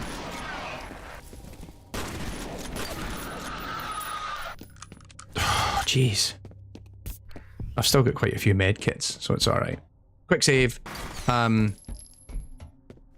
So yeah, it only ever plans one plan. It's not like it comes up with other alternatives. So it picks what it thinks is the best goal that it can try and solve at that point in time, and then it goes for it. And the search will just find a plan. And critically, given how volatile the game world is and how quickly things change, the priority is just finding a plan. A plan that is valid, a plan that is executable, because the other thing is that as it's planning, yeah, you know what, let's just take that, because run out of ammo for the other gun. Because as it's planning, the world state is changing, so it has to validate every step of the plan. Is this plan still going to work? Because what you don't want to happen is for a character to... Actually, somebody else down here had the ammo I need. There we go. What you don't want to happen is for the planner to then spend maybe a couple of 100 milliseconds planning a plan, and then it goes, but that plan's no longer valid, so it has to throw the plan out and plan again. Now, sometimes that's going to happen, but you want to try and minimize that. And so this is kind of a big problem in real world planning problems. So like planning has been used and is still used in a lot of like autonomous vehicle design.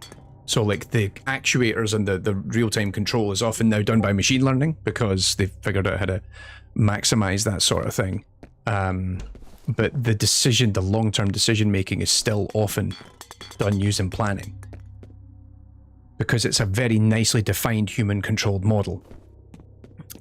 And so, and even then they're now finding ways to optimize searching and planning using machine learning and everything else, but at the end of the day, a planner's a planner. So what's nice about it is that, and like I say, so in the real world, they're constantly having to solve these problems as well. Like, we want to plan, but we want to make sure that the plan we're planning is still going to be a useful plan like a minute from now. And I actually built, I was going to say my PhD was partially about trying to build a framework where I could have a planner plan for a non-player character, and then we actually had we trained neural networks to be the actions of the plan, which was a very weird design. It was a very weird thing to do, and it is actually completely useless now. And also, I've wondered for a laugh sometimes whether I should try and redo it, because the thing is that, like, particularly machine learning tools and stuff like that have changed so drastically in the last few years that the libraries, like, well, I was going to say the libraries, there was no libraries when I did this. I was literally writing my own libraries for a lot of this stuff.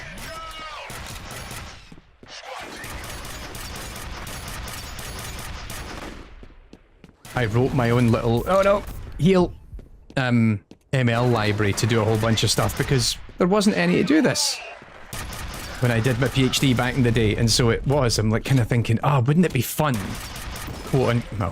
fun to go back and do all this again and see how quickly I can do it. I would actually even get rid of the planning tech I used and probably maybe even use something like Monte Carlo tree search. Ow! Son of a... Yes, I saw the Unreal, yeah, like Unreal Engine now, like 5.3, which just came out last week, which is a shame because I'm literally working on this ML for Games masterclass that I'm running in France next month. And I've decided to build all the demos in Unity, just because Unity ML was right there. Though funnily enough, after the last 24 hours, I'm like, oh god. But I'm not... It's the principle of the matter at this point, and for a lot of people, they'll probably still want to look at... Like, being able to do it with Unity ML is still really useful for me.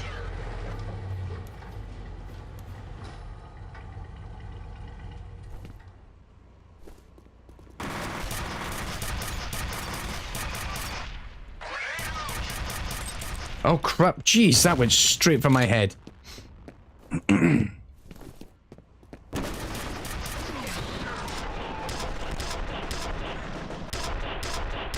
Fall, damn it.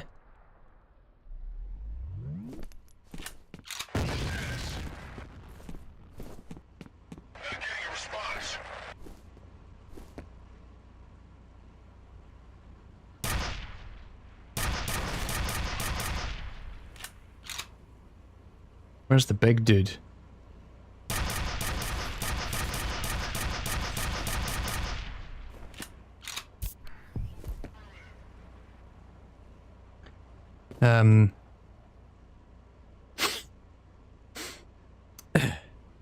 Yeah, they'll charge me 20 cents per install on my demo now, indeed.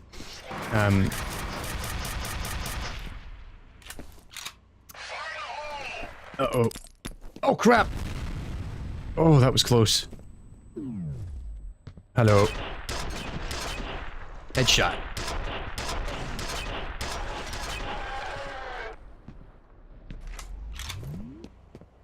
Pfft. Get stuck in. Yeah, I don't think this gun's...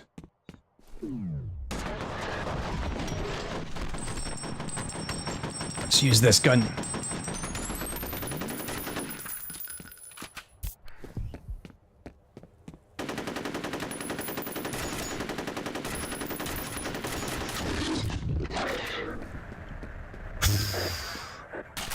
You're a tough monkey. But yeah, I was really keen to, I was just thinking about it. It's like, oh, what happens if I was just to like rebuild the game in Unity or Unreal? Or the games, because I worked on a couple of little really bad games. Maybe one day we'll do an episode of AI and Games Plus or something where it's like, what was my thesis about and why is it a waste of time? Like, it wasn't a waste of time. I learned immensely and it was incredibly valuable for me personally. But the research I did, we kind of got to the end of it and we're like, yeah, this is a bad idea and we shouldn't try and do this in the game. And, which on one hand, it's like, well, that's a little demoralizing, but at the same time, I learned a lot about the practicalities of between the research side of it, and then subsequently you're trying to put AI in a game. And then the realities behind it, like even working on sure footing, like for generative systems, and like, there's so many like weird and wonderful, like unfinished procedural grammars that I wrote for sure footing, but it was like, we need to ship. And so stop messing around and just ship the game. And now, as my first proper game that I released, I spent far too long on it. Okay. Actually, I should have some water as well. It's not as warm here this week, but with these lights, this room's heating up quite a bit.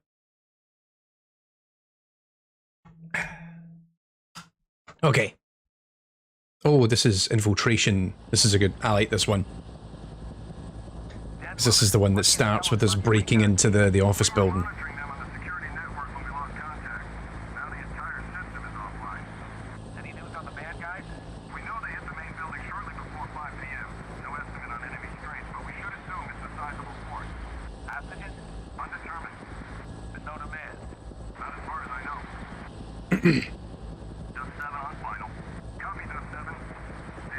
I love how low poly all the geometry is on these buildings, but it still gives you a sense of scale.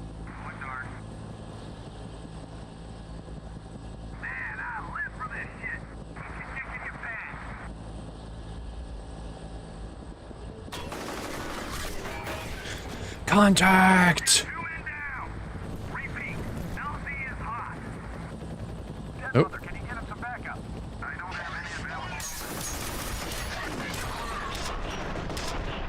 Oh crap.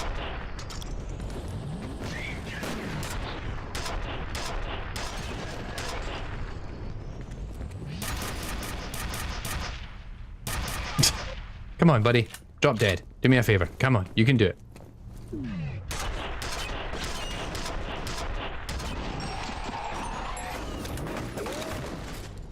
Oh no. I really need to pay more attention to my health. I just like to just run in like, ah!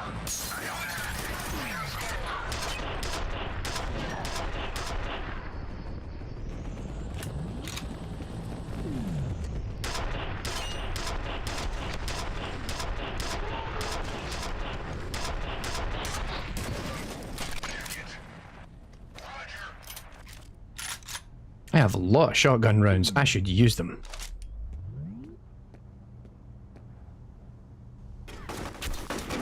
Nope.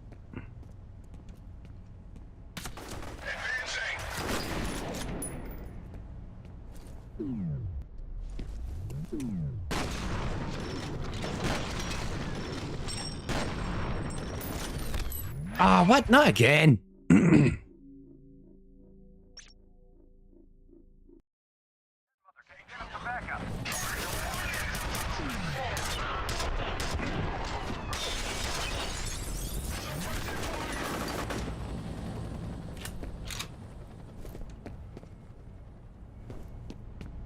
I like how the choppers just left me behind.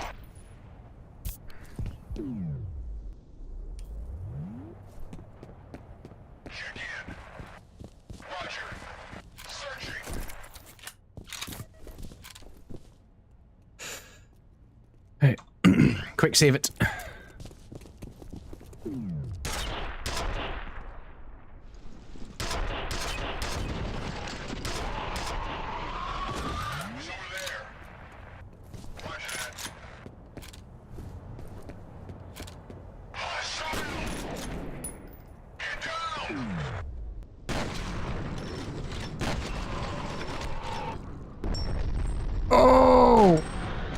What do you mean that didn't instantly kill him? Still no word on Jankowski. It's like he just vanished. The weird thing is that the bodies of the Delta team he was with are all accounted for. Saving checkpoint.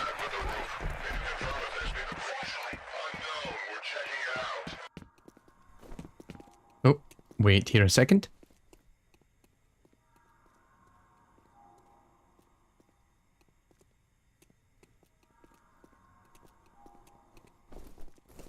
You know I'm there. I love how the ragdolls just go absolutely bananas when it goes into slow-mo. The game's just like, let's just crank the physics up to 11. That'd be great.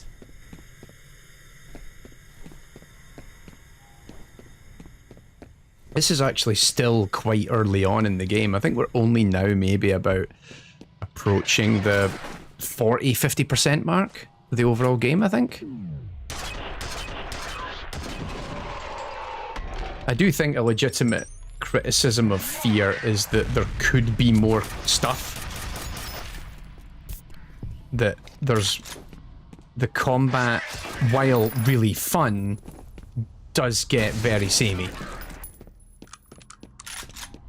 Because you're often in the same... We were talking about readability when I was saying about Half-Life earlier. The readability of this environment, like...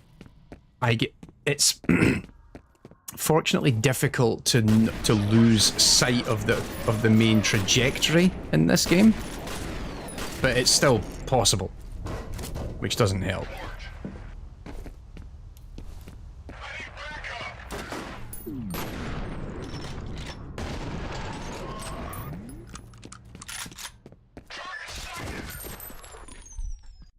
Did it again. You know what it is? It's because the HUD's so small.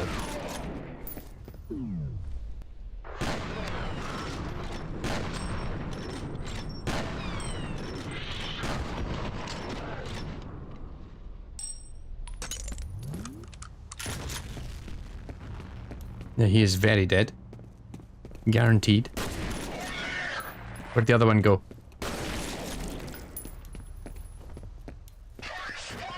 Uh-oh, another guy here.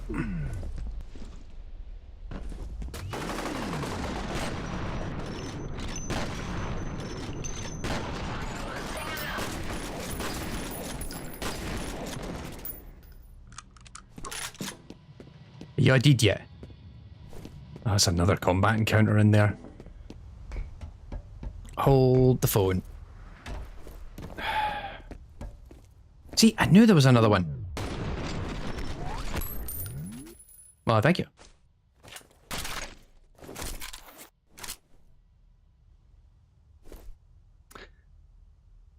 I can't believe they didn't test these 4K monitors. I know.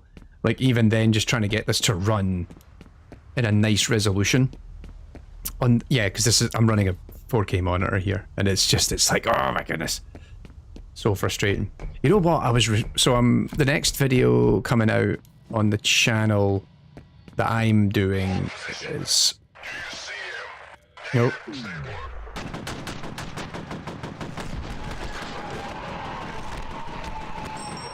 We got a design dive episode coming out later this month. Oh crap.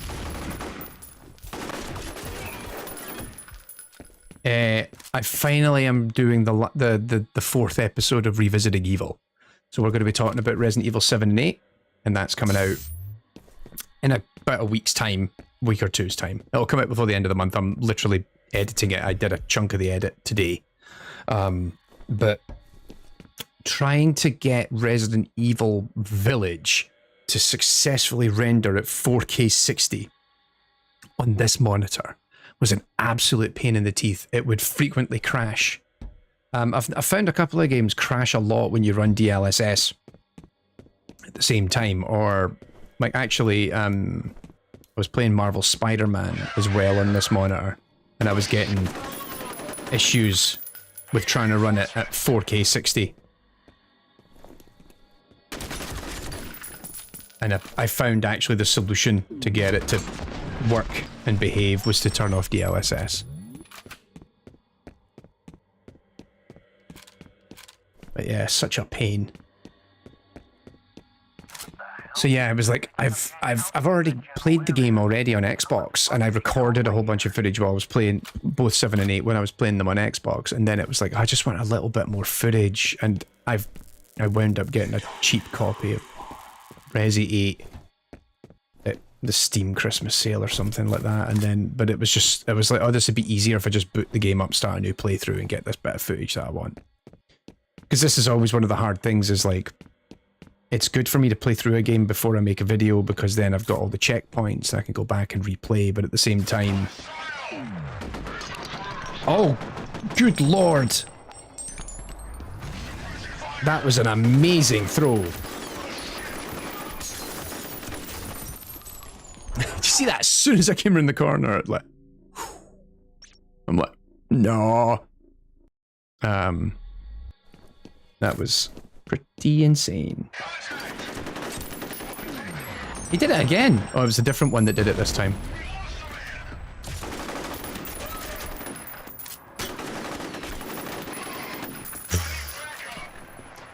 I think both... Look at playing them both, I think both Half-Life and F.E.A.R have their strengths. I think Halo... No, not Halo.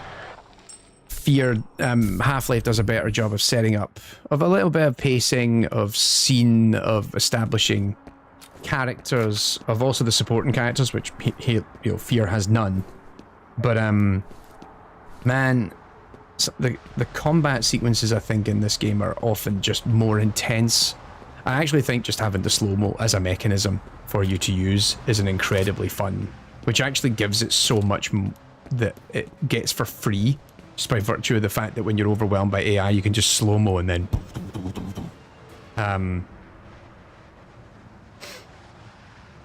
So yeah, we're talking... So yeah, on Floyd saying, oh, I want to work on horror AI. Like, one of the things I really wanted to focus on for this new episode was, I think, one of the interesting things, or essentially the whole thesis of the episode, is by turning the game into first person, it completely changes how Resident Evil can work. And critically, it relies on... Because the character is no longer available to the player, you know, you think about Resident Evil as a third-person series until now. Now that it's first-person, the exposition and also your investment in character is lost because you can't see your own avatar. And also, let's face it, Ethan's a bit milquetoast. So it becomes more about the villains, and the villains do an awful lot of heavy lifting of setting, mood, tone, etc., which is really, really cool.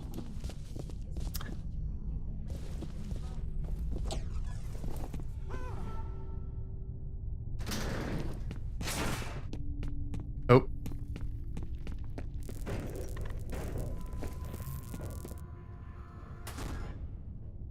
And so yeah, the video is really just about how the Bakers and the children of Miranda, but I focus very specifically on Lady Dimitrescu and her daughters, are essentially this like masterclass in character design. Because they are able to evoke so much with very little.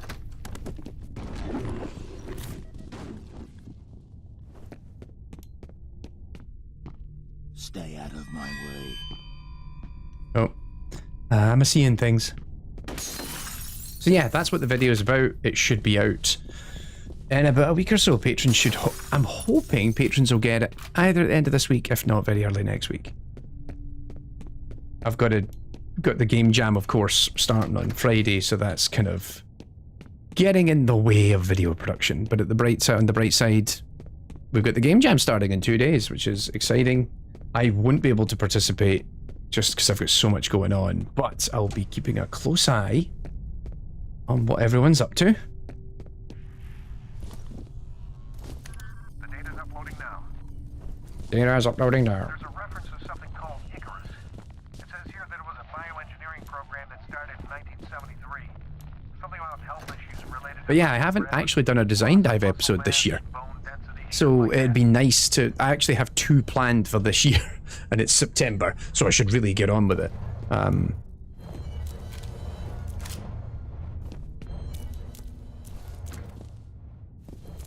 But the next one is already underway. Oh. Yeah, we're getting to it. This is where the ninjas start turning up.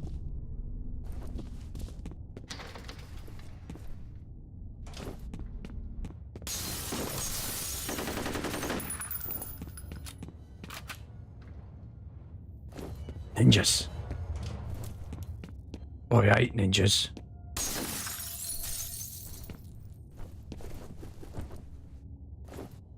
Oh, he ran away, I think. Oh yeah, because it just shows you them. You don't fight them, I think, until you get around the corner.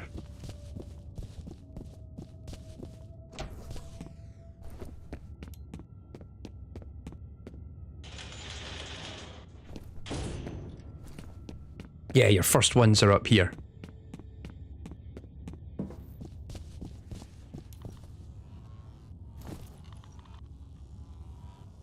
There's one in the room to my left.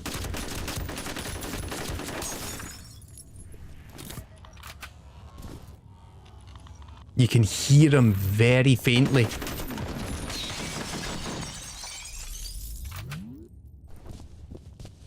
They make this kind of weird crackle. There's another one here, if I remember right. Yep, I hear him.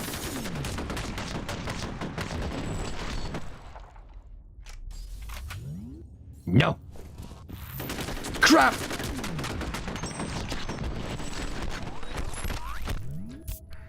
Ooh. Okay, I remembered there was at least two. I didn't remember the third one.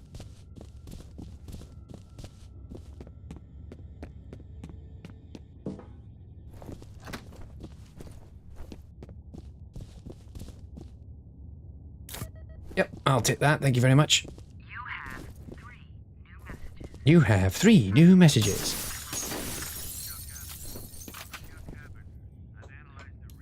And I was going to say,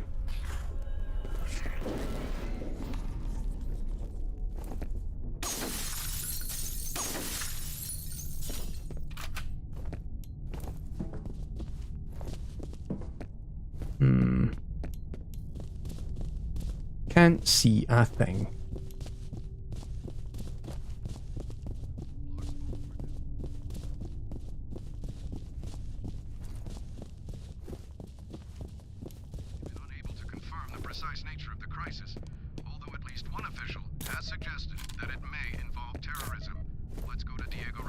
It may involve terrorism. Thanks, Phil. We're being told that just before 5 p.m. today, gunfire was reported at the downtown headquarters of Armacam Technology Corporation. Alrighty. Are they invisible when they move? They can move cloaked, I believe, but you can see a sort of shimmer. It's kind of Predator style, I think. I was going to say I fall through the floor here, find the dead body. And then, yep, here we go. I'm going to say this is in the video.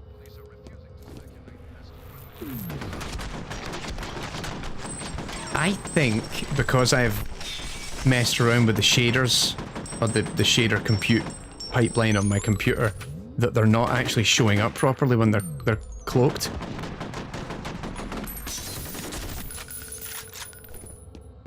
All right. It's shotgun time.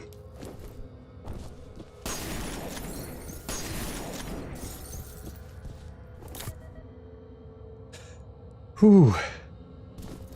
Well, I'm all actually going to probably stay on stream for another 5-10 minutes at this point, and then my partner has been working a little late, so then we're going to hang out, I think, and chill. Looks like the Icarus program got shut down in favor of something called Perseus, which, from what I can tell, is funded by DoD. I'm guessing that's where Fettel and his soldiers came from.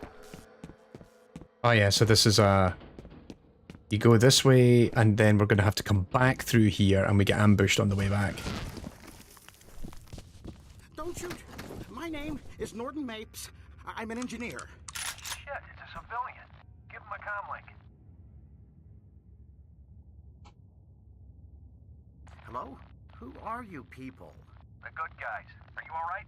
Oh, sure. I'm having a hell of a time. You said you're an engineer? Can you help me get into the network? Like, the game has aged reasonably well, Tell you what, I'd say. you local security system, and Both in I'll terms tell you of what I can do gameplay. about this. Visually, it actually looks alright. I actually think F.E.A.R 2 and 3 aged worse because they are much more, they're Unreal Engine focused, or at least the third one is, and the art style is very much typical of that Xbox 360 era of like everything being 50 shades of brown and grey. And it's like, oh, okay. Whereas this doesn't... Excuse me, I think this still has ambience. Courtesy of its art style.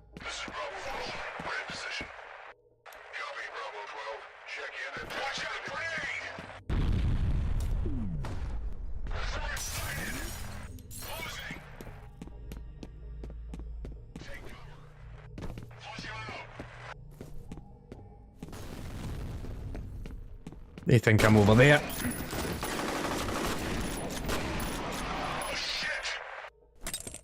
Ah, I thought that would go through the window. It did not.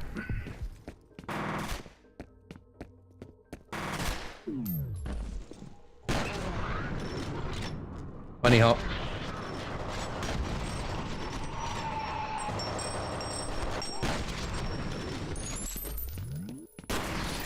No, you don't. Ah! You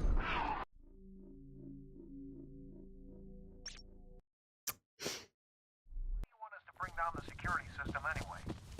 My why? You want my help? That's the price. Oh, no. No ammo for that one.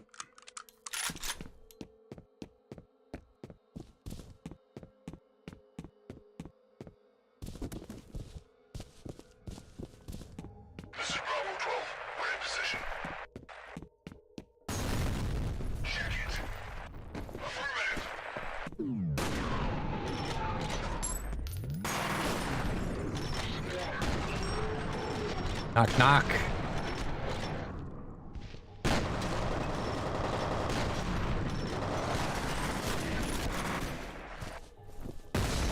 Oh! That was like... I threw a grenade, right? And then it just like... No! No!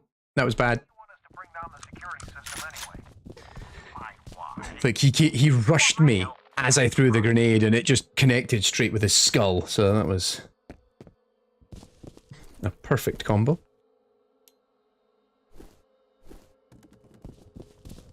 Alright. Quick save.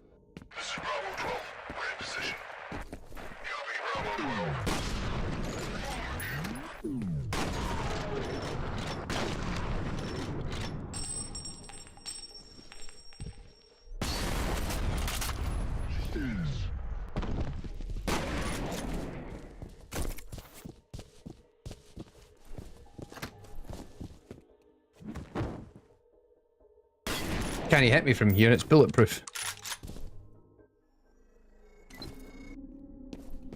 That should do it. Oh, sweet, sweet bullets. Copy. Mr. Mapes. Where is that idiot? I think... Fuck it, we'll just have to do this the hard way. Okay. Find that server and reboot it. Yeah, I was going to say that guy is coming in to get me.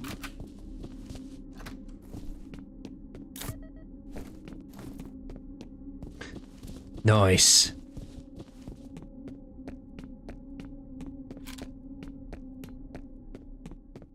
And then as we double back... This is an ambush.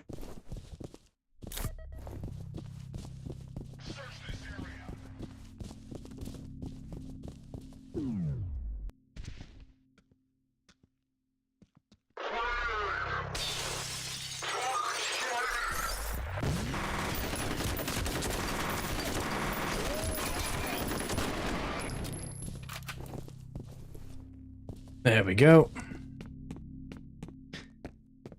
I can't say I play this game too often, but I've played certain key sequences of it a lot because I recorded them. Like sometimes when we did videos on F.E.A.R, it's like I'd record, like this sequence actually, I recorded it like 3 times. Oh my god, he killed me right next to the fire extinguisher. Yeah, like I'd come back and I'd rerun this same sequence again and again and again because I want to get a different take on it. Server and reboot it. No. Thank you. It's like, excuse me. Thank you. Right, I got a better idea for this time.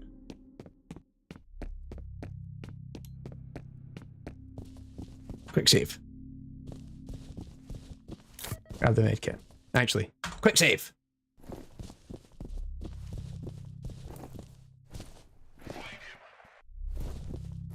Here they come. 3, 2, 1.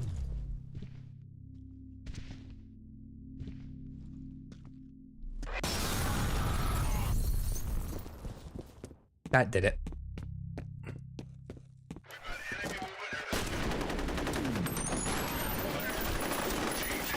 Oh, I thought I had enough.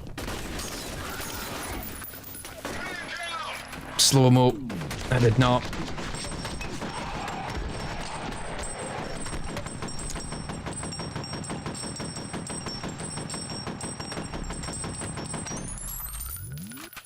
I think he's dead.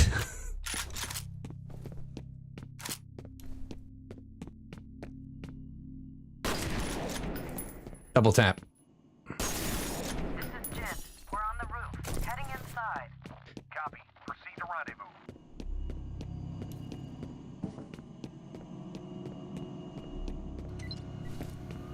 Okay, I'm showing that the network is Yep. rebooted. Good job. Triggered. Take a minute for the system to come back online.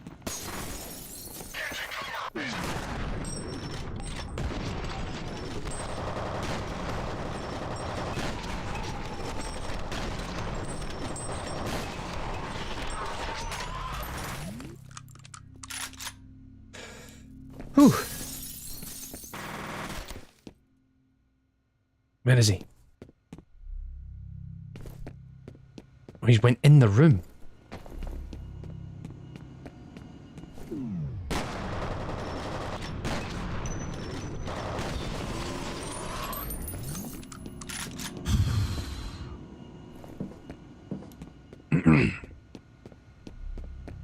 Yeah, I think that's. I think I saw a director saying they're the appropriate amount of dagger. That yeah, they're quite intense. Like sometimes they do go into cover, but by and large, there's always one of them pushing you, and so it never. It feels like the intensity of combat never really lets up. Every sequence you're in, you could. It's not like you can hang back. Like classic Call of Duty, where I just sit at the distance and then they pop out and I shoot them. Which, I say classic Call of Duty because that's still how you play modern Call of Duty campaigns. It's just, oh, right, it pops out. Whereas here, it's like the intensity's always right there. It's always in your face. Oh, little girl. Blood. Come to think of it, we've managed to play this game on stream for almost an hour and, like, no sign of Alma at all. Or if Alma has appeared, I have conveniently missed it every time. You've seen her. But we're seeing him She is the a few times. I just picked up Fettle's transmitter somewhere ahead of you. Be careful. Oh, crap.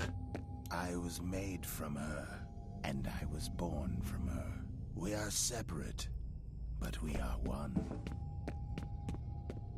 I forget what happens here. I'm suspecting an ambush.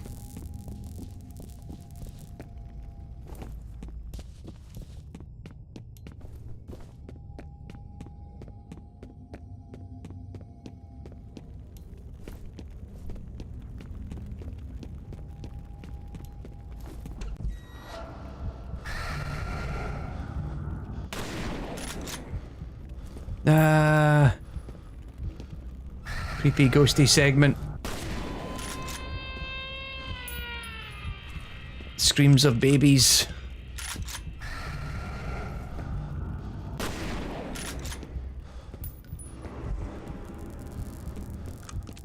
She is a prisoner, floating floating in darkness, like the unborn in the womb.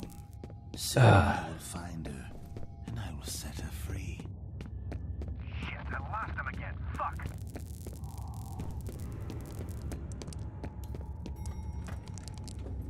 My God. What do you think, Jen? There was a lot of anger in this room. There was a lot of anger. No shit. I don't see any There's bullet anger holes. over here. There's no anger over grass there. lying There's around there's either. anger up in the These guys there's anger did on the fire a shot. ceiling. There's anger on the walls. I don't know. Well, figure it out. Watch All your right, back. buddy, get moving. Battle's gotta be close. All right, I think that might be a good point to stop for the evening.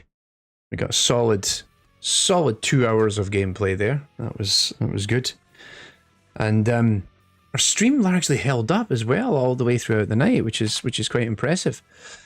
So yeah, let me just quickly duck out of that. But oh, what's my DPI running at? Okay. I like this about my new mouse. I got a new mouse a while ago and I could hot switch the DPI on it. The old mouse I had didn't have the same level of fidelity, whereas here I can customize what my DPI is, then up and down at different ranges, which is quite nice. And I like that a lot. My new place does have better internet, but it's also a little bit more stable. What did I get? It's a Razer. I forget the model of it. Death Adder version 2. So it's a Death Adder version 2, and one of the things I do like is just on here I can up and down the DPI and it comes up in the bottom of my screen right there. So I'm now running at 1600. I only let it ever go down to 800, but I've got it that it can go all the way up to 2400. And so that's useful for me because like I do a lot of Photoshop and stuff like that. And so sometimes and also I'm a savage because I do a lot of Photoshopping with a mouse and not with a tablet. I do actually have a very small Wacom tablet. But a lot of the stuff I'm doing, I just like to be able to get in there with a low DPI and just go in and just start tweaking stuff, which is really good. But anyway, so yep, don't forget, if you haven't done it already, is that you can go and vote for our semi-finalists, Prey and Halo 2, F.E.A.R. and Half-Life 2. It looks like Half-Life 2 is going to take the victory over F.E.A.R. We're going to close the voting next week. I'll announce the finalists after the game jam has ended because I already have enough on my plate. But I'm excited to announce the finalists, and then we're just going to do a very quick week of voting for the final.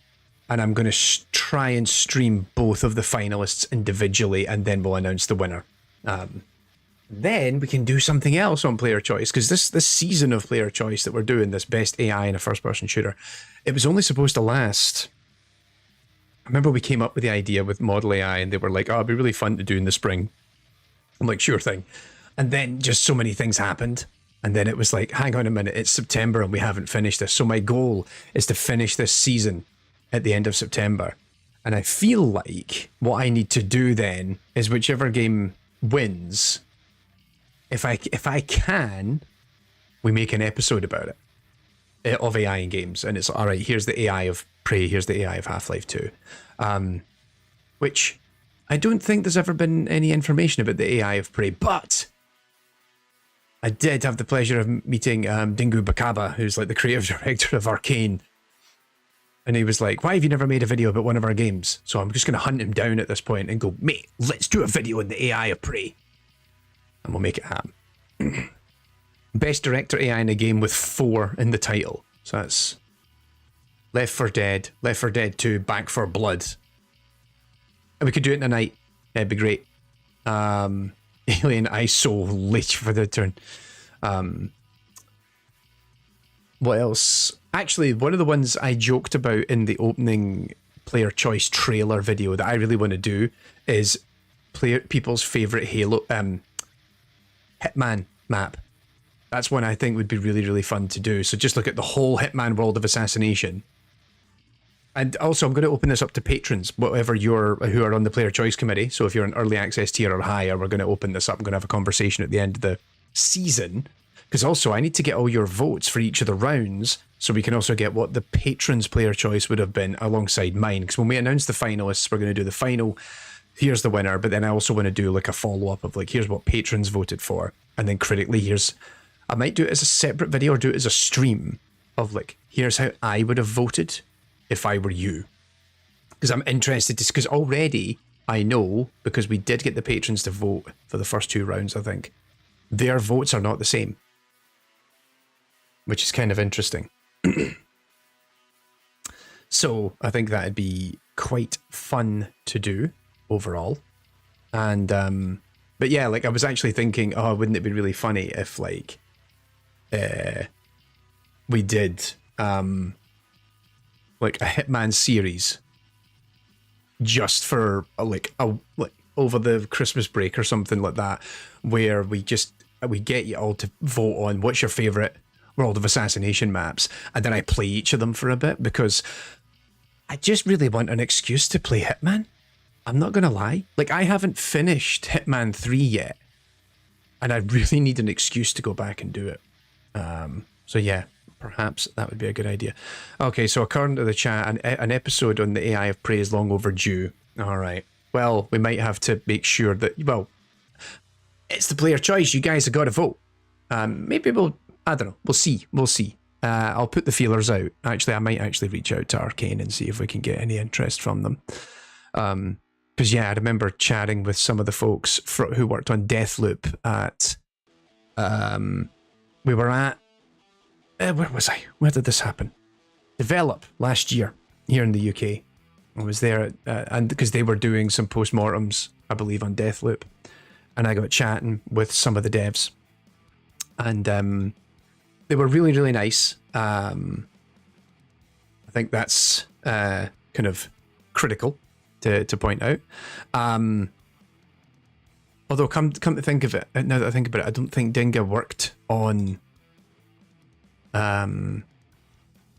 He was the game director for Dishonored 2, and I think also Deathloop. But then again, but then he is the co-creative director of the entirety of Arcane. So maybe drop him a message. It's like, hey buddy, how you doing? Although that's Arcane Lyon, which I know didn't make. They didn't make Prey, did they? Because that was Arcane Austin, wasn't it? Double check. Yep, they made Prey. And the original Dishonored, and they made Redfall. Well, they co-created, yeah. Or did... Hang on. Let's go through the games. Just double checking. Yeah, Prey was Arcane Austin. Because at the same time, Arcane Lyon was working on Dishonored Death of the Outsider, which is actually a game I haven't played yet. Because Dishonored 2 was the first game that Lyon built separate from Austin, I think. And yeah, because then after that, Deathloop was Lyon, Redfall was Austin. So yeah, who knows? Maybe we can do that.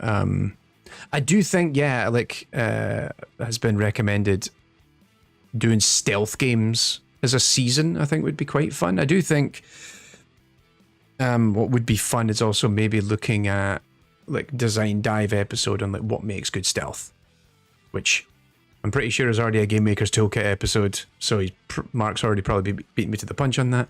I know Dishonored has also been a request over the years. But yeah, I think, bear with me. I'm pretty sure I have a bunch of materials on the AI. I'm currently deep in my folder of research materials for episodes I haven't made yet, which is actually much larger than the folder of research materials for episodes I've made, which is a good thing.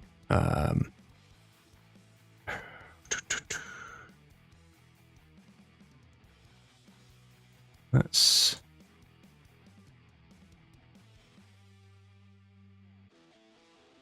see. No, that's Thief. which I don't think is complete, but it's something. I was going to say, why is there a Hitman folder here? I did Hitman. Yes, it was an empty folder. I just hadn't moved it all.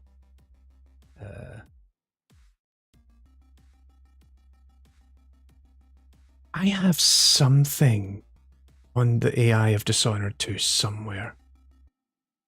Because what I do is I just accumulate large numbers of slides and videos that I'm like, I'm going to make a video about that someday. There we go. Found it. 2017 GDC talk, the AI of Dishonored 2. Which was at the AI Summit about 3 years before I joined it. I would think of it. I have never played Dishonored 2. I maybe need to replay the first one. I didn't enjoy Dishonored as much as I would have liked. I have to say, actually, playing it last week on stream, that's probably the most fun I've had playing an arcade game. An arcane game. That isn't to say they're bad. I've always just found that they just maybe rub me in a way that I don't quite resonate with. You know what it is? Sometimes a game really clicks with you and then others don't. Yeah, okay.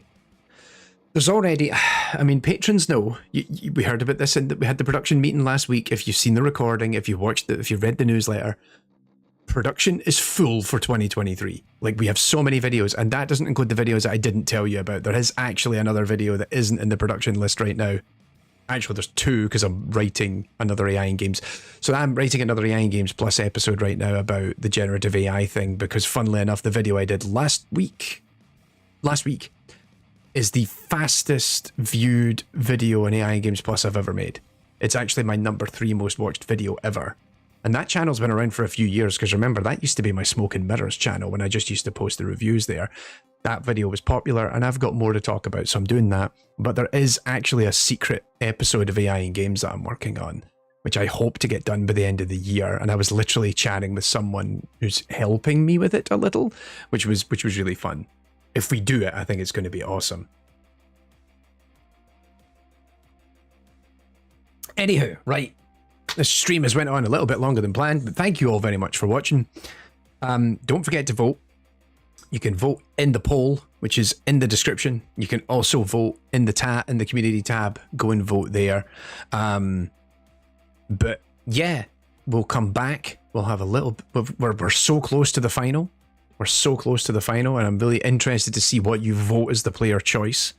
I know already it probably wasn't what I was going to vote for, because the semi-final was not what I envisaged at all, actually. So I'm intrigued. I'll be interested to see where it goes.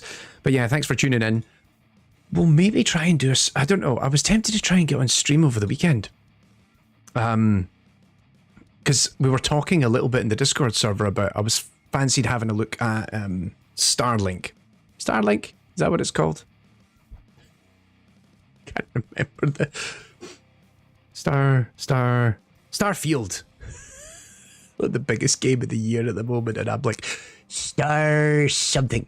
I haven't played a Bethesda game since Fallout 3. I'm not a particularly big fan of Bethesda game studios. Just not my cup of tea. I haven't played Skyrim. I haven't played Fallout 4. I'm like, should I go and have a look at Starfield and see if that's any good? But we were just talking about Trepang 2 earlier on in the stream, and I'd really want to go play that as well. So on one hand, I want to go and play a game that I've already paid for. On the other hand, I want to go and play a game and justify my Xbox Game Pass purchase. Either way, we might do something towards the end of the week. If not, we'll do it next week during the game jam. But yeah, thanks for tuning in. Oh no, we also have Star Citizen. No, we're not doing Star Citizen. I don't even think I own Star Citizen. Do I own Star Citizen? If I do, how do I own Star Citizen? I don't own Star Citizen. You know, every now and then I go in my Steam library and I'm like, how on earth do I own that game? And I didn't know about it. But hey, anyway, on that note, my partner just gave the wrap it up gesture. So as I was wrapping it up anyway. Right. Thanks very much for watching. I hope you all have a great morning, afternoon, or evening, wherever you are in the world. And yeah, tune in on Friday if you're participating in the game jam. We'll be announcing the theme as the jam starts at 7 o'clock on Friday evening. And yeah, it's going to be exciting. All right. Take it easy, folks. I'll be back. Toodaloo. And then I've got to remember to mute the microphone at the end of the stream.